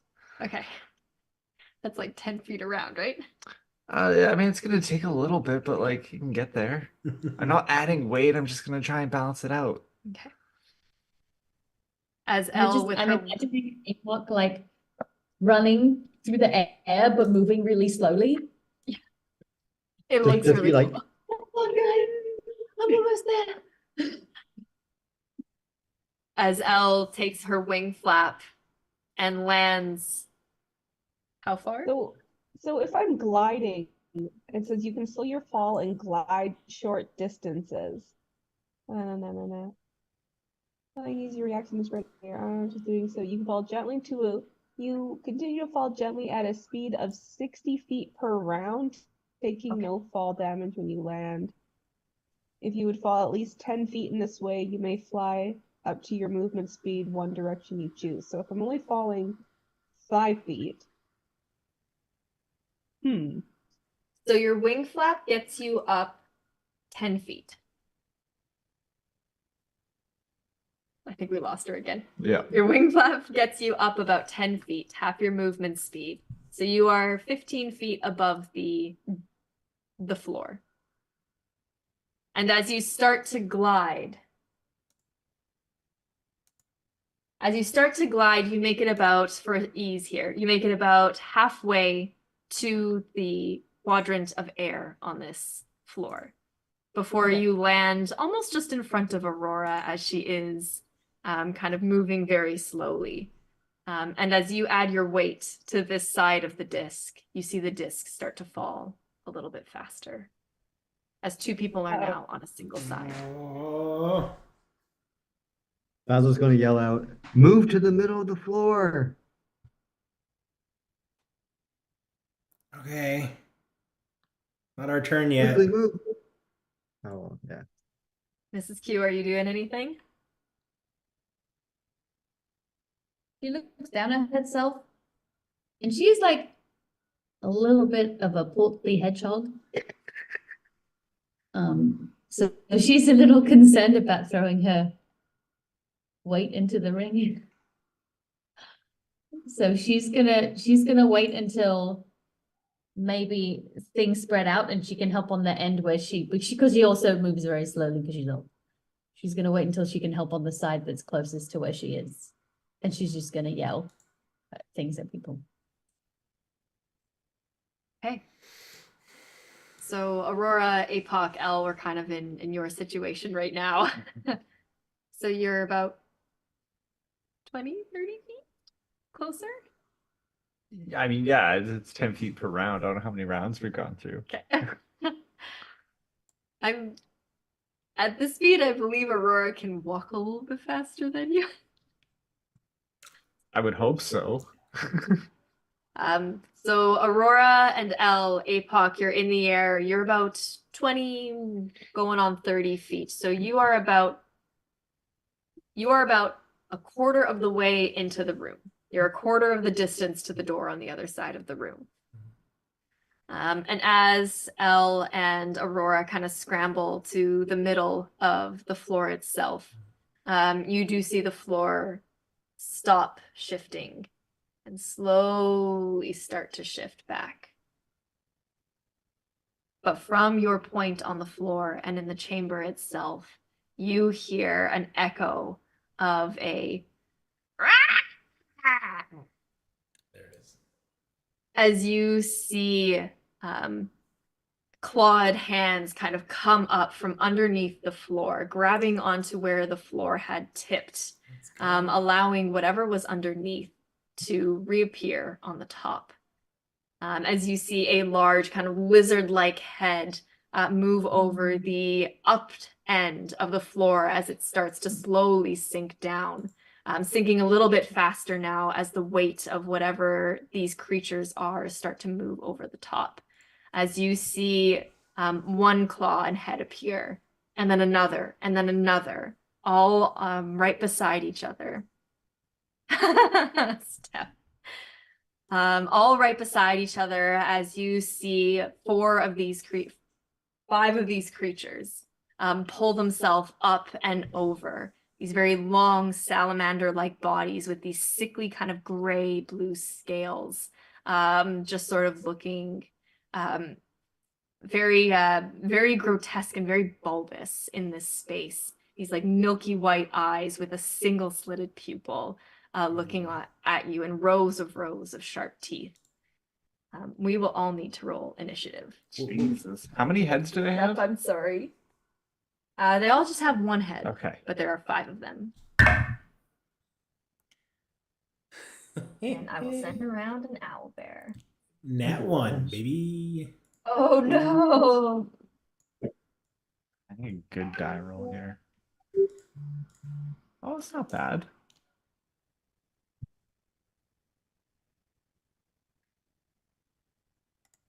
Are you singing the song?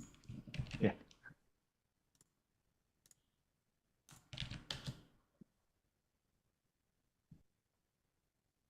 Ooh. And I'll just label.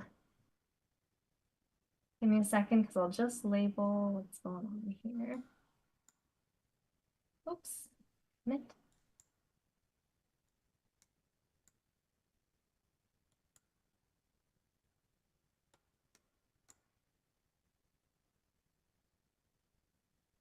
Oops.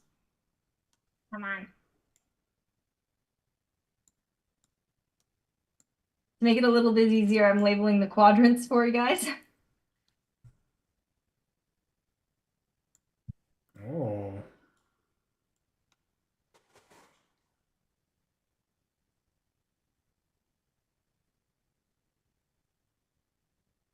All right. So you have Elle and Aurora very close to the center. Apoc, you are in the air, not too far away. Mrs. Q, Basil, and Astra are still standing at the door as you see 5 creatures appear on the other side of the room. It's a lot smaller than it was when I was making it up here. Nah. Yeah. Oh my goodness. I did this with my mouse and now I miss it.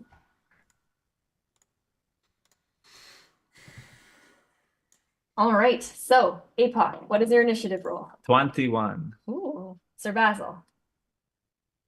A 5. Oh no, Mrs. Q. 8. L. 6. 6. Okay. And Aurora.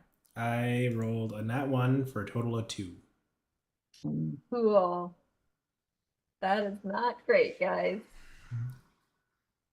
And all these dice that I didn't sort. That's not great. No, why do they have to be all over there? Oh boy.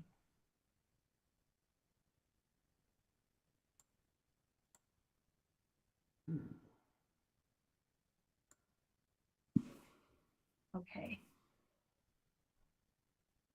Okay. So first up is Apoc. As you see the raised edge, you being just behind Aurora and Elle, about a quarter of the way out. You see the disc you're on slowly starting. I'm going to do this as well so we keep track.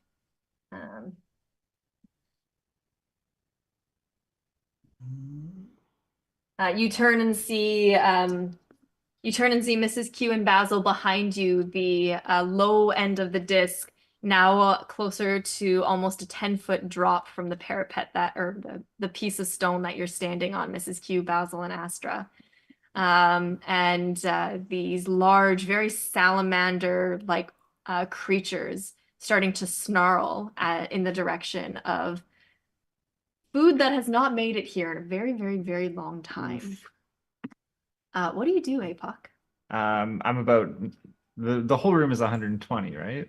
120 feet across, So from door to door. Am I about 90 feet away right now? Yes.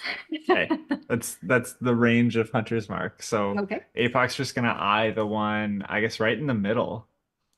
And over the shoulders of Elle and Aurora, just in between them, you're gonna see the fleas kind of line up as he goes to take a shot. And the first one, this is just gonna be two shots with the bow, Hunter's Mark active. Okay. The first one is going to, oh my God. Not the greatest. It's a 15. Does that hit? 15. Look, I can hunter's mark them, guys. Ooh. A 15 misses. And the second one, after kind of readjusting his aim, oh God, this is so awful. This is a 16 hit. 16 just misses. Oh As you go to shoot, they kind of ricochet off the scales of these things as it just sort of shakes its snout and snarls the middle one, Cool. ready to lead the way. Man, Don't like that. guys, this isn't it's a little bit cold in here. I just got a little bit slippery. Sorry. It's gonna be his turn. Okay. It is their turn next. Mrs. Q, you're on deck. All right. As these guys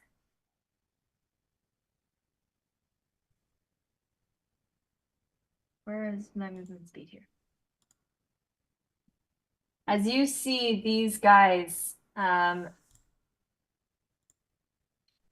seeing all 6 of you there, and being unperturbed by the fact that they are one less, you see 2 of these creatures start to flank with their full movement to one side. And 2 of them barreling right down towards. Oh, that is so cool. The hunter's mark comes with it. Barreling right down towards your friends Elle and Aurora. They are going to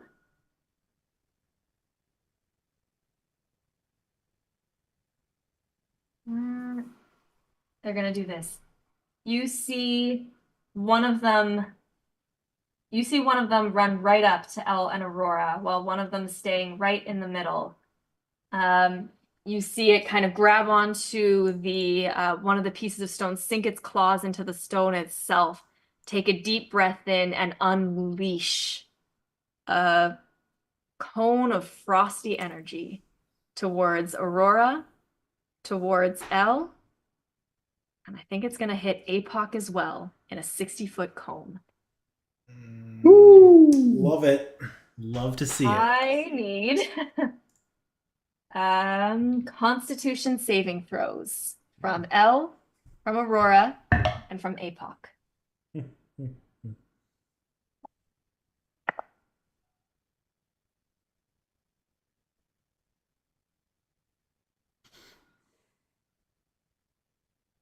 That's not bad. What'd you get? 19. Okay. Okay, so we have a 19. Aurora. Nat 20, baby. Elle? You're gonna have to tell me what she types in there. I don't know. Well, A roll officer come? It's a Oh, fuck, shoot. so I'm guessing it's Oh, not good. no. I think it was a nat 1. Oh. 2. 2. Elle, you feel this icy breath hit you as you take 25 points of cold damage. Aurora and Apoc, you are able to kind of cover yourself very quickly with your cloaks and your arms, taking 12.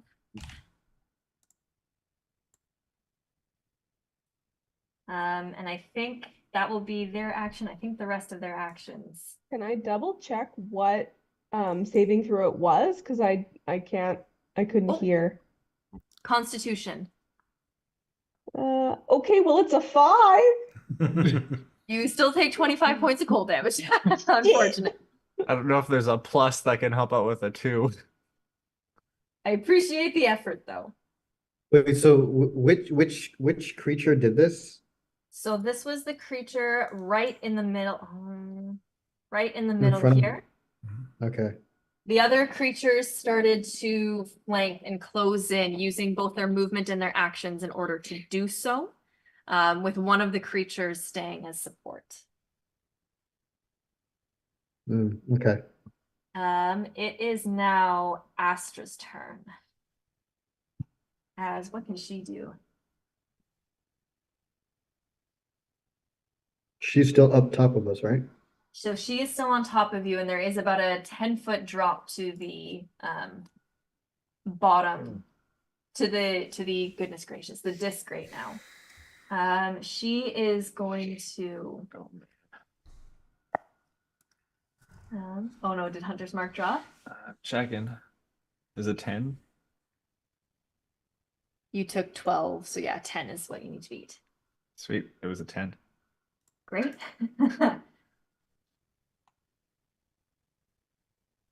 Okay, you see Astra. She would do this. You see Astra kind of looking out towards the creature that just threw its cold breath, and the creature that is currently face to face with Elle. And you see her take out a feather from her pouch and kind of clutch onto it and swirl it through the air as she kind of points out towards the creature. And that is going to be, let me see. Ooh. And you see as the creature face to face with you, Elle, where it was once snarling and angry, you see it suddenly kind of blink, its whole posture just starting to move back and almost seems to like sit on its haunches, very much like a puppy. As Astra cast Dominate Beast and succeeded. Ooh.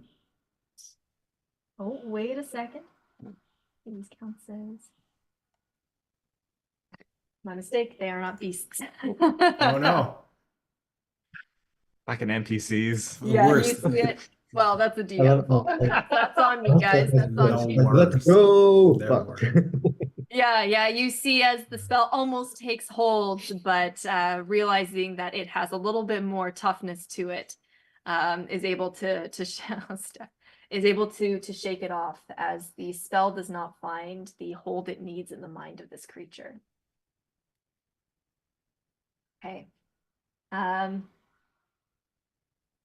Astra will she move?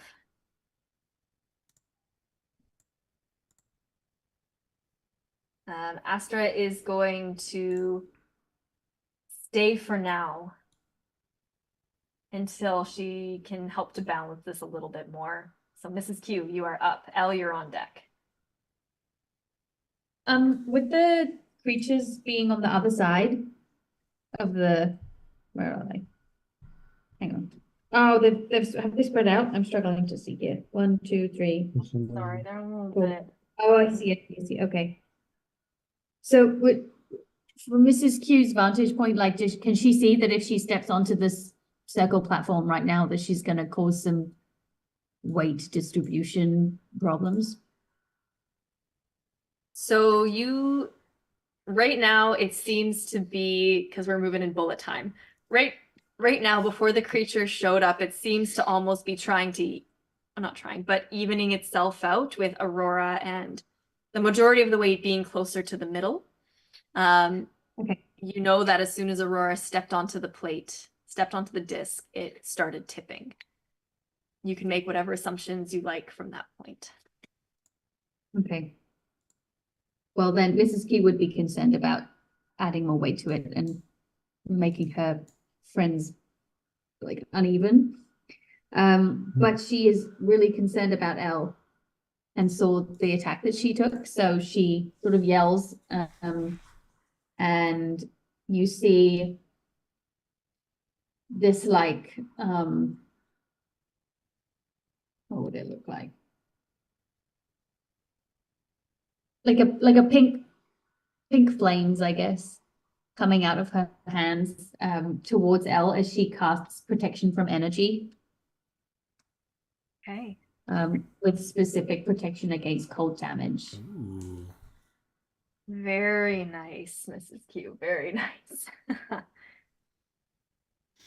All right.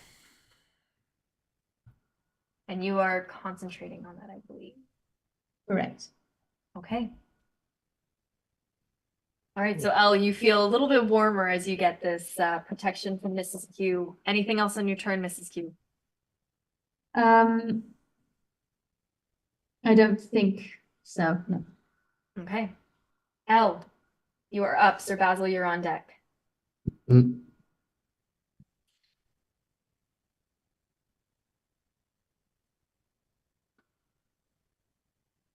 If it's easier, you can also give us a phone call, Elle. No, I'm Okay. just trying to figure out what I'm gonna do. Gotcha. Okay. And my mom is just feeding me chocolate because she can tell I'm upset about something.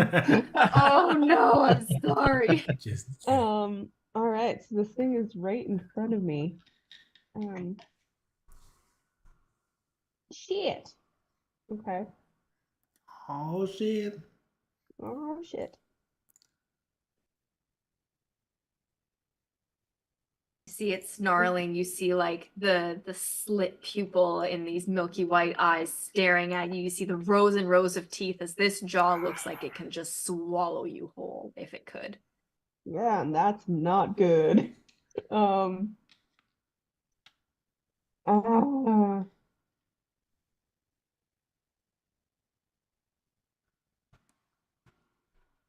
Oh, and we're underground. I can't see the sky. Okay.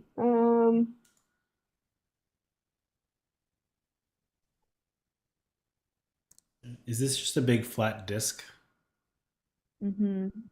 Nowhere to I hide? named the puzzle the leaning disc, so yes. So, nowhere to hide? You can look under the disc. Ooh. Perfect. It appears that when the disc did start to lean, the salamanders came up from the opposite side, so from the door that you are trying to get to. Okay. Well, there's not too much I can do with this guy right in the face, so Elle's gonna recognize that though she's not great with hand-to-hand combat, this might be what has to happen. Okay. She's gonna cast Ice Knife at 2nd level. Okay. So I just kind of draw in and make this like shard of ice, and I fling it at the creature in front of me. So this is how close is it? If I do a ranged attack at this thing, is it going to be at disadvantage? So it'll be a Am I? disadvantage. Balls. You can risk it. I can't do much else. I'm so tiny. What you doing now? Ah! Yeah, I'm gonna try to shoot this ice knife at this thing. All right. Go ahead. So that's an attack roll on your side, right? Mm-hmm. I'm just putting labels so I know which one's which. Well, Go ahead and make an attack. it'd be a spell attack. Yes. Okay. I think it's a 2016 plus my spell attack is like a 21. Yeah, your spell attack is +5. A 21 does hit. Good. Go ahead and roll damage. But there's also a second part of Ice Knife, isn't there? Ice knife in the face. The second part's fun for me. Yeah. Oh shit, I didn't read that far ahead. Okay. All right, so what's your damage on Elle, you're that? not using ice knives, are you? Ah! Um, Okay, if I cast it at second level, oh, just the cold damage increases. Balls. Okay, I've never done this one before, so I'm getting confused. That's okay. Um, So with Ice Knife, then the ice hits and then it shatters. mhm. So the upped damage is in the shattering part for anything within, I think it's 5 feet Yeah. of the, yes. I've been downed by this one before Yeah. from friendly fire. Oh no. You and me, Elle. Yeah, so that would include you and include Aurora. Your spell did hit, Yeah. but I know you haven't cast this before, so what are we thinking? Well, I cast it, so it's happening. Yeah. Ella's never cast this before, so Please don't kill And at us, what Elle. level- Please don't At what kill level us. do you cast it? yeah, I'm casting it. Mhm. At what level do you cast? 2. Okay, so 2d10. Okay. Spells on cold damage. Nope, my apologies. 1d10. Okay, well it's a 9. Okay. Oh, that's actually pretty good. So the salamander, you see as this ice knife hits and sticks into the side of the salamander, and it Mhm. almost glows for a second before the ice itself explodes. I need you to make a dexterity saving throw. I need Aurora to make a dexterity saving throw, and the salamander. Okay. Oh, And it's- Aurora. I think it has to have to be 13. You have to beat your DC, so a 13. With a +6, I didn't make it. Oh, jeez. Shit. I rolled a 12, so I didn't make it either. Okay. Good. And at second level, it is 3d6, I think. so it is 3d6 cold damage. Do I have to roll that? You roll that. But No. she is resistant to cold damage. Oh, I Elle, am. you're resistant to cold. That's great. Yeah. So I think that means, do you halve it? Or She do takes you- half damage. Yeah. Oh, come on. Ah, Did you roll 3 6s? I rolled 2 6s and a 3. Jesus. Okay. Yikes. So, Elle, you take, well, Aurora, you take the full 13. Nope, 2 6s 15. and 15. Elle, you take 7. Mhm.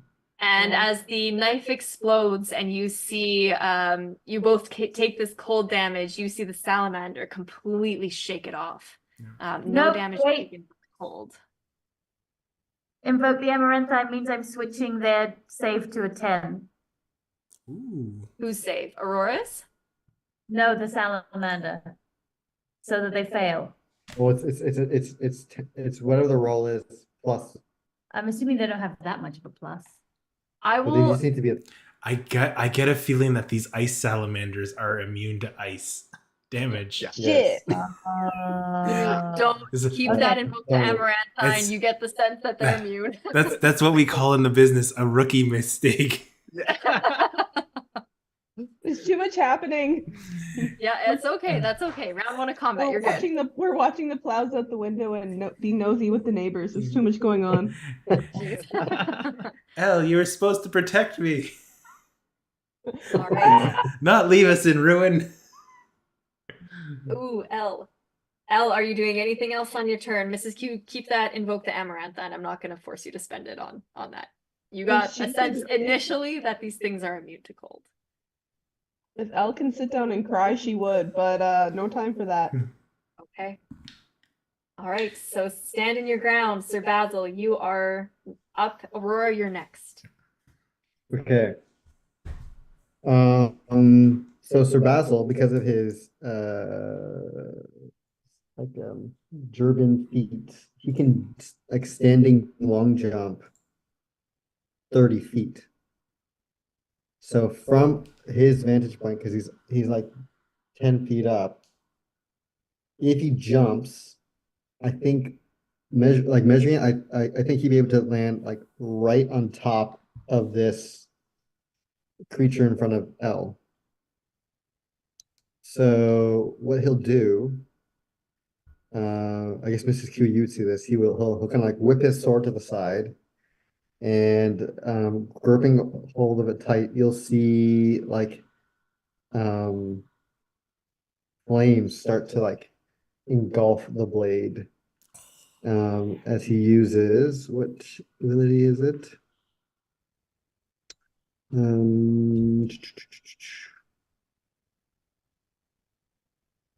Gift of the Chromatic Dragon Chromatic Infusion. So he's infusing his blade with fire damage. Okay. And he's going to just leap across to try and land and he can leap to 30 feet. So where did I close it? Oh yeah, can you move for me? He's gonna leap 30 feet and should land right on top of the monster in front of Elle. Okay. Mhm. Technically, Elle and the creature would have been a little bit closer to the middles, but I'll let this go because yeah, it's Okay, sure. right there. Make me an acrobatics check if you're planning to land on this creature to see if you can actually keep your footing, keep your wits about you to land and not go prone. Oh geez. Okay, sure. Acrobatics. Acrobatics. You can do it. Do it. Okay. Come on, Basil. Come on. So that's a nat 20. Whoa! You say that so casually. He lands with like a little flourish, just like whoo. Yeah, I'll say you're able to like land right on the creature and almost use it as a springboard to get into the position you'd like to get into. So Okay. on either Can we go side of like the this? creature or like kitty corner to it. So how big is this creature in relation to Basil? Bro. Massive. It could swallow Okay, you in a single bite. so could Sir Basil literally just like land on it with the 20 acrobatics? Yes, you could. I will allow that. It is a huge And then- creature. So And yes, then he's you just could. gonna like slam his sword into this thing Nice. Okay. and do 2 Go ahead and make your attacks on this Nice. creature. Okay.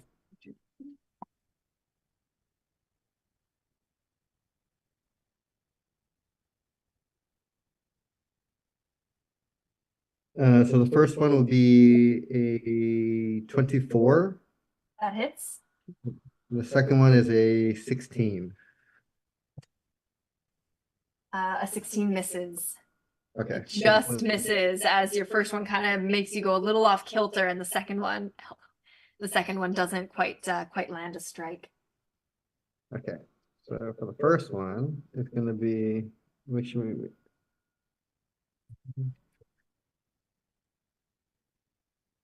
that's gonna be 14 slashing damage with 4 fire damage. But then since it hit, I'm also gonna as soon as it slashes, you're gonna see like fire chains shoot up and wrap around this creature.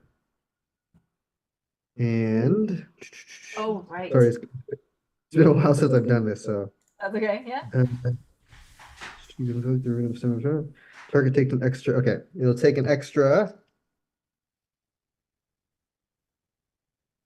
5 fire damage, so a total of 9 fire damage. And it must succeed on a strength saving throw or be restrained. Right.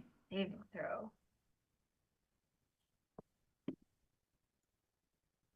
I rolled a 15. Okay. Can I switch that one? Can you? Is it a saving throw you can alter? Isn't that what I used it for? Hang on. I think let me so. write it Yeah. down. Okay, you can switch that one. Yeah, it's a saving throw. What would you like to switch it to? A 10. Do they still It rolled a fail? 15. So yes. It rolled a 15 Oh. still. I rolled a 10. Plus its modifiers is 15. So you Oh, I changed it see. to a 10. Yeah. So that one is Okay, now. I don't. Okay. Did you have a So question? it takes the fire, but it's not restrained. So like Okay. the chains try to wrap around it, damaged it, but it kind of almost like you can like shimmy off. It just kind of just misses, but it gets the fire damage. Yeah. And as the fire damage hits, you hear it scream out as you carve deeply, leaving long gashes that kind of smolder, almost like sizzling. The way if you stick a hot blade into a bucket of water, how it kind of sizzles with the temperature change. But you do see this close and almost feel the breath from its mouth start to grow icy, icy cold as it takes that fire damage. It did a lot of damage to it. Anything else on your turn, Basil?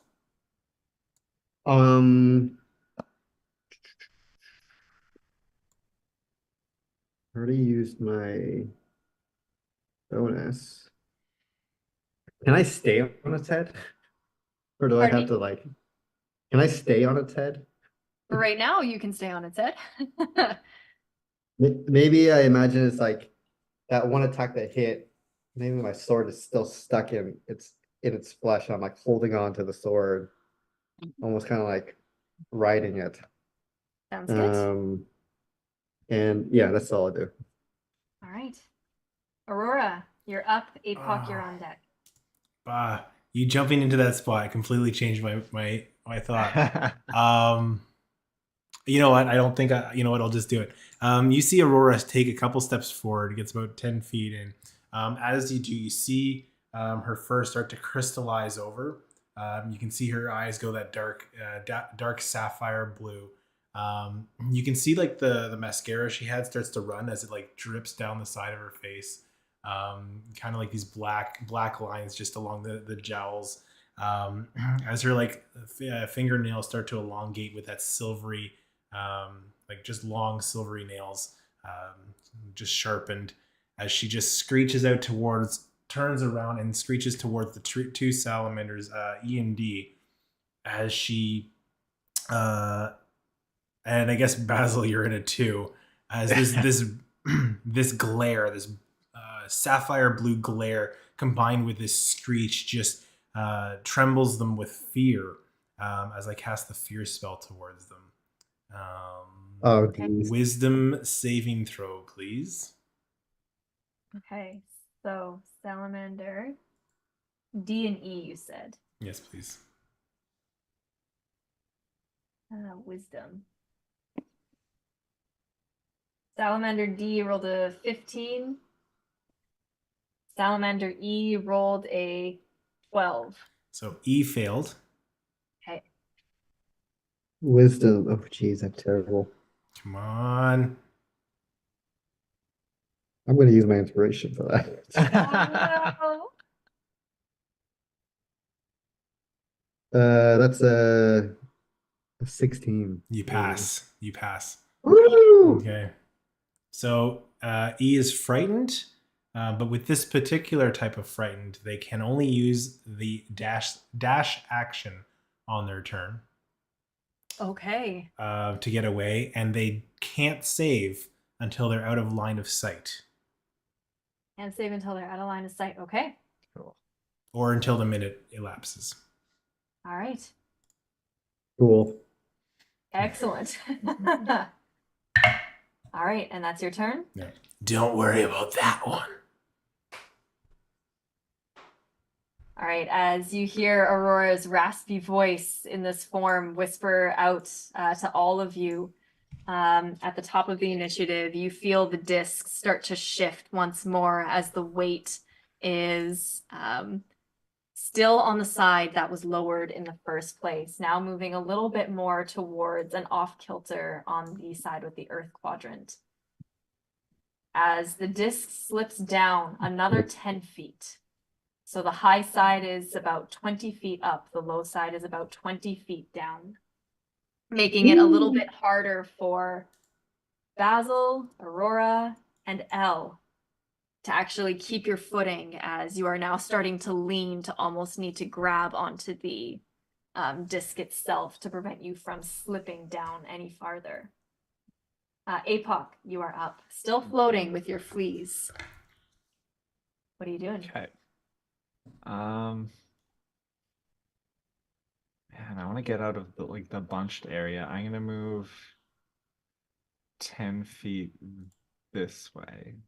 Because that's the movement I have right now. Oh, you're floating. Your Yeah. your flea steps. It's hovering. It's not like high up off the ground, but it's enough to not be affected by the change in the platform. Well, as the disc shifts, the disc is now like 10, 15 feet below you. Mhm. As you have stayed the same, but the disc has shifted. Apoc from, I guess, behind Aurora at this point. Aurora, as you turn back and take a glimpse at this floating avatar of an archer behind you, you see his forearms tighten as the bracers kind of start to glow and the white hair stands on end as he just looks just like a little bit stronger as he looses another 2 arrows from behind. The first one empowered by the bracers that you had given him. So let's see if that one hits. Very cool. Oh, fudge is not good. I can't do anything. That's gonna miss. Okay. He's getting thrown off by like Apoc- hovering in the air. Apoc, take my inspiration because I love this. Please hit is what he means. Jesus. That's a 26. A 26 hits. Hey, that's what's What up. were you aiming for? The hunter's marked target. Okay. With the bracers of force, so that'll be an additional 3d8. Woo! In total, with the fleas and everything, it's going to be the fleas adding the piercing Yep. strike to it. It's going to be 12 points of piercing damage. Sorry, 16 points of piercing damage.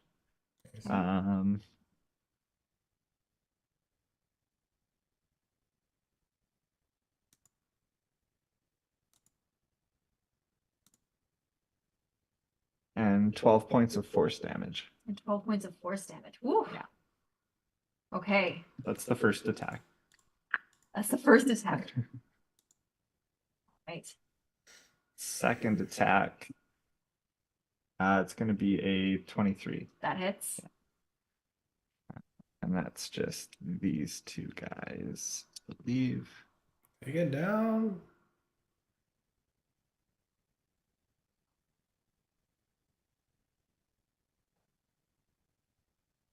You're just gonna die. Yeah, that's going to be 14 points of piercing damage. Ooh. Okay. Mhm.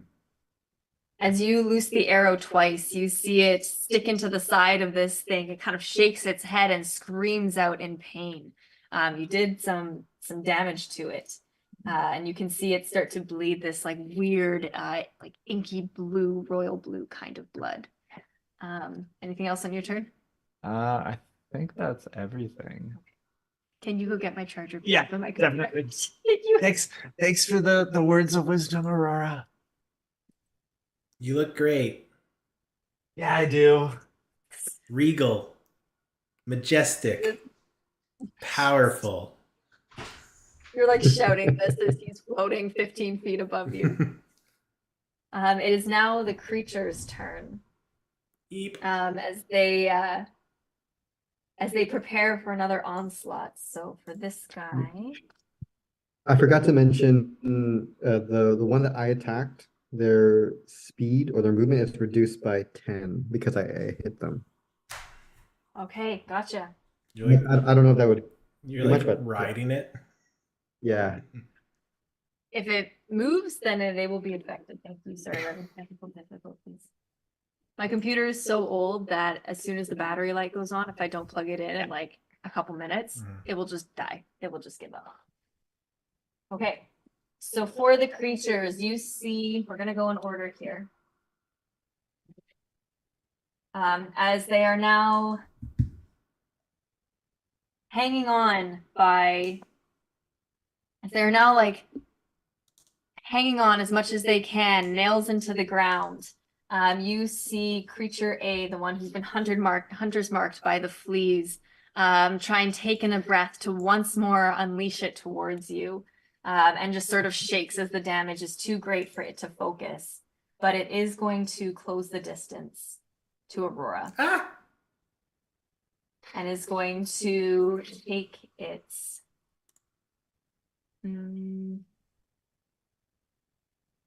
two attacks on you. The first one with its bite as it reaches out these rows of sharp teeth, trying to clamp down, pretty much encompassing your entire top half of your body. That's a natural 20. Oof. Can I react? Don't worry, I bite too. Oh. Do you okay? Well, I cannot do it something, or I can do something. Hey, it's your call. Would you like to react? Can I Basil? react? Yes, you can. So I imagine like as soon as I see this thing gearing up to try and attack, I invoke a cloud rune, which allows me to choose a different target for it to attack. And it just has to instead, so the damage is transferred to another creature I see. Okay, say that so again. So when you or a creature you can see within 30 feet and within 30 feet of you is hit by an attack roll, you can use your reaction to choose a different creature other than the attacker within 30 feet of you to become the target of the attack instead, using the same roll. Okay, so within 30 feet, you can choose from yourself, Aurora, Elle, or the creature you're The currently thing that riding. Okay, great. Yep, I choose So the thing I'm it's the riding. thing you're currently riding. So that is D. So all of the damage gets. All the damage goes to. Yeah, so it's gonna try and attack Aurora, and then I imagine like maybe like Sir Basil like yells something, his cloak billows out, and maybe it's like a bright light that blinds him, and like he ends up attacking his mate instead of Aurora. Cool. Really cool. Exactly that. I love that. The bite going wide and grabbing onto the tail of its mate instead of Aurora itself. But it is able to kind of shake itself, Salamander A, knowing it's been tricked, and stand up on its hind legs to just swipe at Aurora with its second attack with its claws. Thank you though. That saved. Thanks, Basil. That was 13 damage. Oh no, sorry, that would have been 26. That was very knightly of you. That was nat 20, right? That was a nat 20, so yeah, that was a hefty amount of damage. With its claw attack, that is still going to be a 20, dirty 20. Oh yeah. So with its claws, Aurora, you take 5 piercing damage as it just slashes across your chest. And standing on its hind legs, roars at you. I giggle. Is that all you got? Hey, what's up? This thing is towering over you. Salamander B is on the very opposite side. As it sinks its claws in, it is going to scamper up towards you with the rest of its 60 feet. Where would it go? Seeing the thing floating, I think. It would get pretty much right under you, seeing the thing floating. The cone.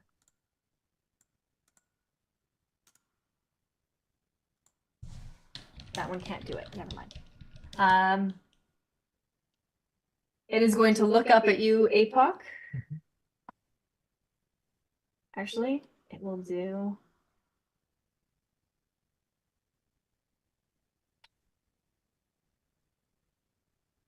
Yeah, I'm gonna say it's obsessed with you because it has its mate here who it'll yip at. And is going to look up and is going to take a deep breath and expel that cone of cold towards you as well. I need a Constitution saving throw. Okay. You can see this creature kind of looking at Mrs. Q and Astra and then looking up at Apoc and looking at Mrs. Q and Astra before it chooses the thing flying above it. Yeah, it's saved. You saved? It's a 22. So you are going to take You're going to take 10 cold damage. Is it okay? That's already half. That's already halved? Mhm. Okay. As its freezing breath Oof. just encompasses you for a second and you sort of shake yourself out of it. It's not a fiery cold. It feels like little bits of fire, but Enough to use my fire resistance? No. Okay. Sorry. nice try. Salamander C, seeing that it is aiming for you, is going to. Can you guys not see Astra? You can't see Astra. No. Oh, there's Astra. Seeing that its pal is able to cover you, is going to scamper towards Astra and Mrs. Q. It was now 20 feet above it, so it is going to try and catch you in its cone of cold. So Mrs. Q, I do need a Constitution saving throw. You have a little bit of cover because it is looking 20 feet up at you, trying to get you. Mrs. Q, no. An 8. Pardon me? 8. 8. All right. As Astra kind of sees it coming and is trying to pull you back, you just catch it too late as the cold hits you, and hits Astra's arm as she tries to pull you a bit closer. You are going to take 25 cold damage. And Astra will take half of that. Salamander D is frightened and needs to move as far away from you as possible. And uses action to dash. Uses action to dash. So I think what he's going to do is he will use... You see this guy, is this D? I think it's D. What the heck, where's D? Oh, Basil is literally standing on top of Salamander D. Yeah. Gotcha, okay. Yes. I lost him. Salamander D is going to Salamander D is going to try and throw you off. So Okay. I need you to make me either an acrobatics or an athletics check. Okay. Oh, that's pretty good.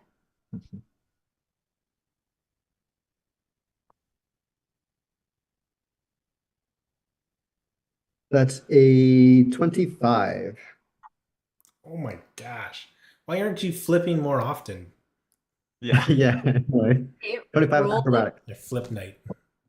it rolled a 24 Oof. to Oh, try and wow. like basically buck you off of it, and you are small enough that you find that middle point of its back where it can't reach, no matter how hard it tries, and you just cling there as it uses its action to try and spin you off and fails. That is its action. And then Salamander E. I can't do anything else. So Salamander E is going to use its action to dash. So it is going to try. You see its claw.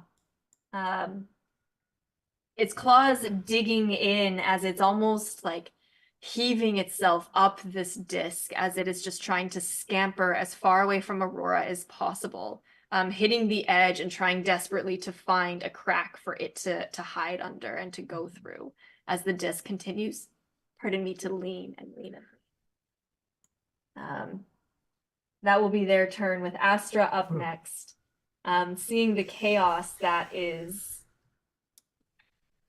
Astra, they're not beasts.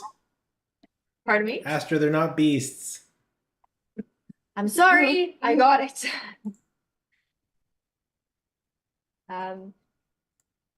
Seeing how badly, Mrs. Q, you're on deck, sorry, I should say.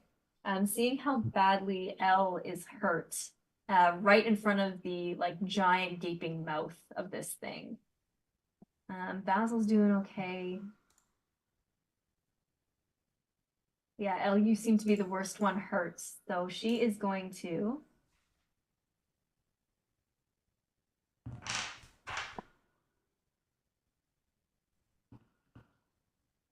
You see Astra kind of, after pulling you back, Mrs. Q just looks from one to the other before she leaps off of the pedestal you're on, and in midair you see her kind of form just shift and take the form of the giant owl that you flew with before. And she is going to swoop down towards you, Elle, and is going to try and pick you up and fly you out.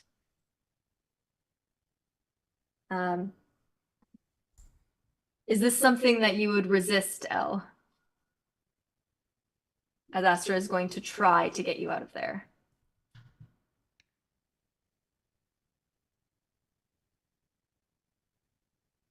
Okay, don't know if we lost her. We can come back to that. She went muted and then went back to mute. That's okay. In bullet time, as this is... Oh, she's back. Oh, I'm back. Oh no. Keep getting kicked out. Keep getting kicked out. Okay.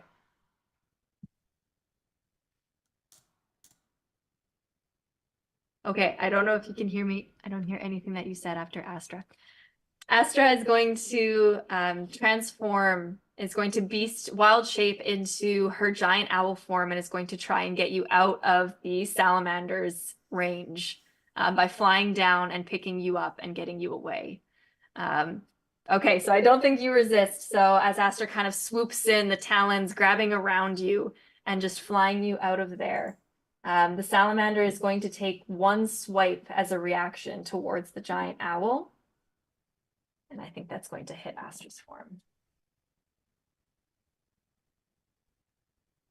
Yeah. As you see a couple feathers fly loose from Astra. You see a couple feathers fly loose from Astra, but you are out of there, Elle. And Astra is just starting to circle up towards the ceiling away from the disc, about 15 feet up at this point. Mrs. Q, you're up. Elle, you are on deck. As a heads up, I'm gonna have to bow out soon because I have I just wanted to long make day. it, yeah, I just wanted to make it through this round. So it's you, Elle, Sir Basil, and Aurora, and then we will end the session because I know it's late. Mrs. Q, seeing probably the one that had attacked her because it's the closest. She's gonna cast Guiding Bolt. Just curious, what's this one? What's this one do? I don't know, it's new. Can I do the thing? On the one that's closest. So that is I haven't used this one before, so I think Guiding bolts? yeah, I think it's just my roll plus 5. Correct. Yeah. So roll a d20 and add 5. Okay, so that's a dirty 20. That hits, and that's the creature close to you. So that's creature C. Yeah. And then I'm rolling this at second level. Second level. Does the second level add anything to it? That is what it adds to it. You sure? Yes. That's second level? Yes. So you're rolling 5d6. Correct. So that Right, is 10, 10, 14. Evident. And this is what is this? Radiant damage. 14 total. Correct. Okay. As the guiding bolt hits, you see the creature kind of get hit on the snout, and it moves, and this kind of like pink sparkles starts to rotate around its head. I'm assuming pink with Mrs. Q's magic, as the next attack has advantage on this with your guiding bolt. Ooh. Huge. I'm just going to use pink to denote that, even though that says charmed. Elle, you're up. Sir Basil, you're on deck. Aurora, you're on deck. Aurora loves being on deck. Why? Why are you like this? What? Elle, can you hear us? Yes, unfortunately. You are currently like climbing your way from Astra's talons onto the back of this giant owl, Astra's giant owl form. Your hands free, soaring about 15 feet. You're kind of eye level with Apoc at this point, who is being fluttered around by his fleas, keeping him aloft. What would you like to do? Okay. We're 15 feet up in the air.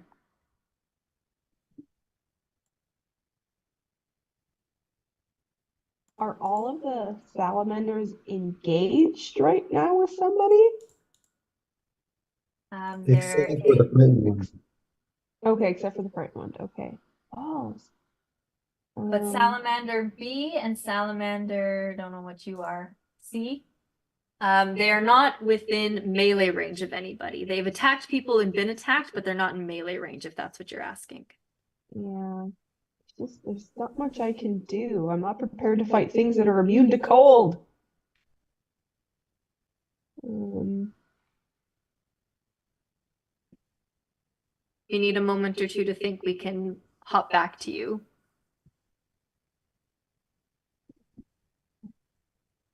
I think what I need to do is probably cast a healing word on myself, to be honest. What's a bonus action?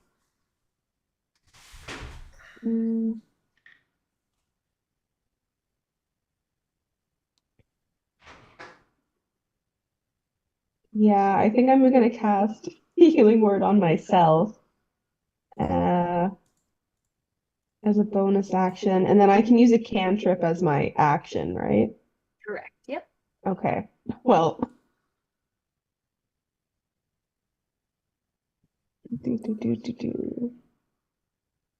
okay.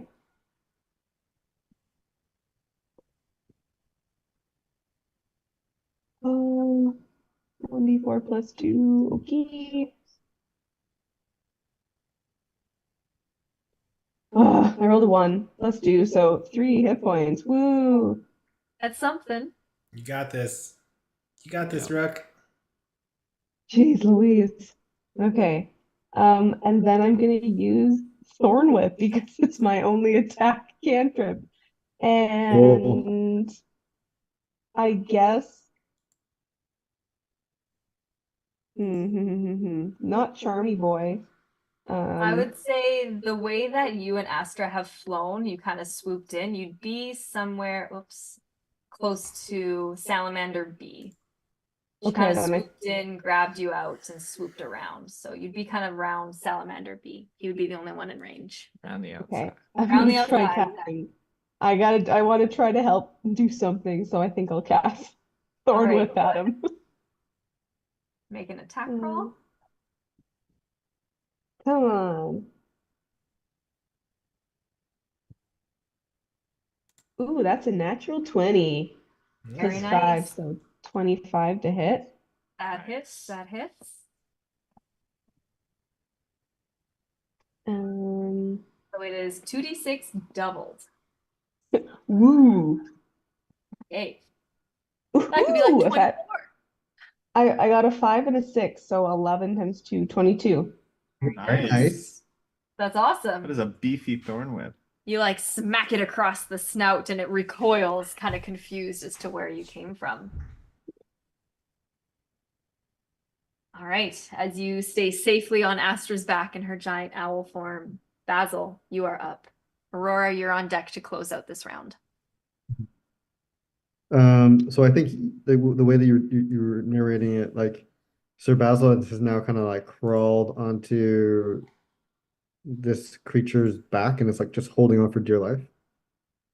So Right. you are on this creature. Wherever you want to be on this creature, you were successfully, you were not thrown off of this creature. Okay. I'll say probably closer to like either its shoulders or neck. So like almost like as if it was like when a kid sits on your shoulders type vibe.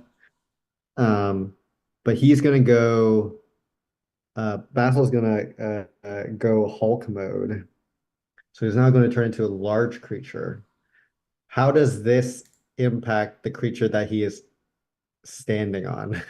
And the weight of the disc. Do you get heavier? Well, yeah, technically, I guess. You do what you're gonna do, and I will handle the consequences. You're gonna go Hulk mode. He's gonna go still like just gripping this thing as tight as he can. He's gonna go Hulk mode, and he's gonna just stab it. Okay. So you go Hulk mode. This creature is a huge creature. It is kind of caught off guard by the fact that suddenly the weight on its back is bigger, but it is also like it's huge. It's one Okay, size cool, bigger cool. than you still. Okay. But go ahead and make your attacks. Right.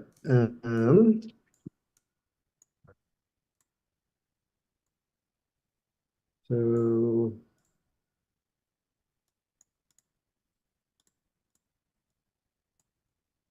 geez. I'm pretty sure they both miss.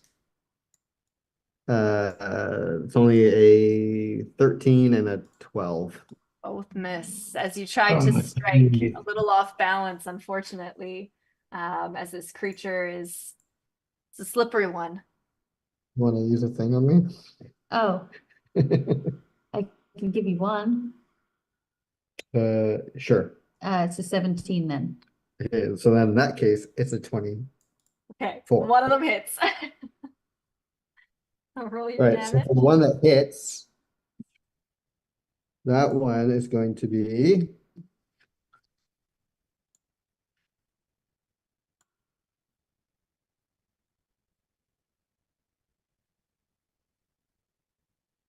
um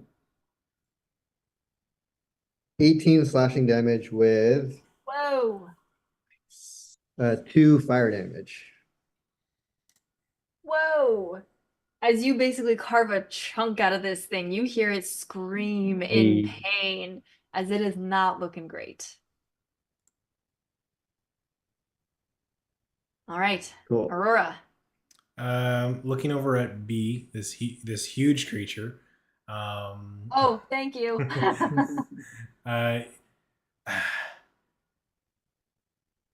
Apoc, watch out after it's hit you with a coal. You see, I reach out with one arm and a strand of like a straight bar of greenish ethereal energy comes out. And then as you can see, it's forming what looks like a giant scythe that I drop down over the creature. As it lands into it, kind of like it's just the flavor of the spell as it comes down and hits. They need to make a Constitution saving throw of 15. Okay. And it's Oh. It does not succeed. it takes 41 points of necrotic damage as I hit it with blight, unless it's a plant. It is not a plant. No. So 41 points of necrotic. yes, please. Yeah, it hits and you see like the green scythe almost like lay off some of the skin that then begins to kind of roll back as it takes a chunk out of this creature. It's still standing, but it doesn't look It also super needs to make good. a wisdom saving throw. Oh. 15? Let's that is the save, so it's good. Okay. All right. And that was B. B for blight. As it kind of just starts to look around to see what on earth hit it. And we will end the session with the weight of Basil, big Basil now, adjusting the weight of the disc once more and dropping the low side another 10 feet. Aurora, Okay. Aurora, you are the only one on the disc beside Basil, as you now feel the ground tip to the point where you just have to reach forward and touch the disc in front of you. As your feet start to slip towards where the disc is currently lowered. No. Basil, you feel the creature beneath you try to dig its claws in as the disc begins to lower another 10 feet. And you feel yourself starting to topple off of this creature. As we will pick up mid-battle with both of you, seeing if you can keep your footing as the disc starts to flip. Cool. Awesome. Neat. Very cool.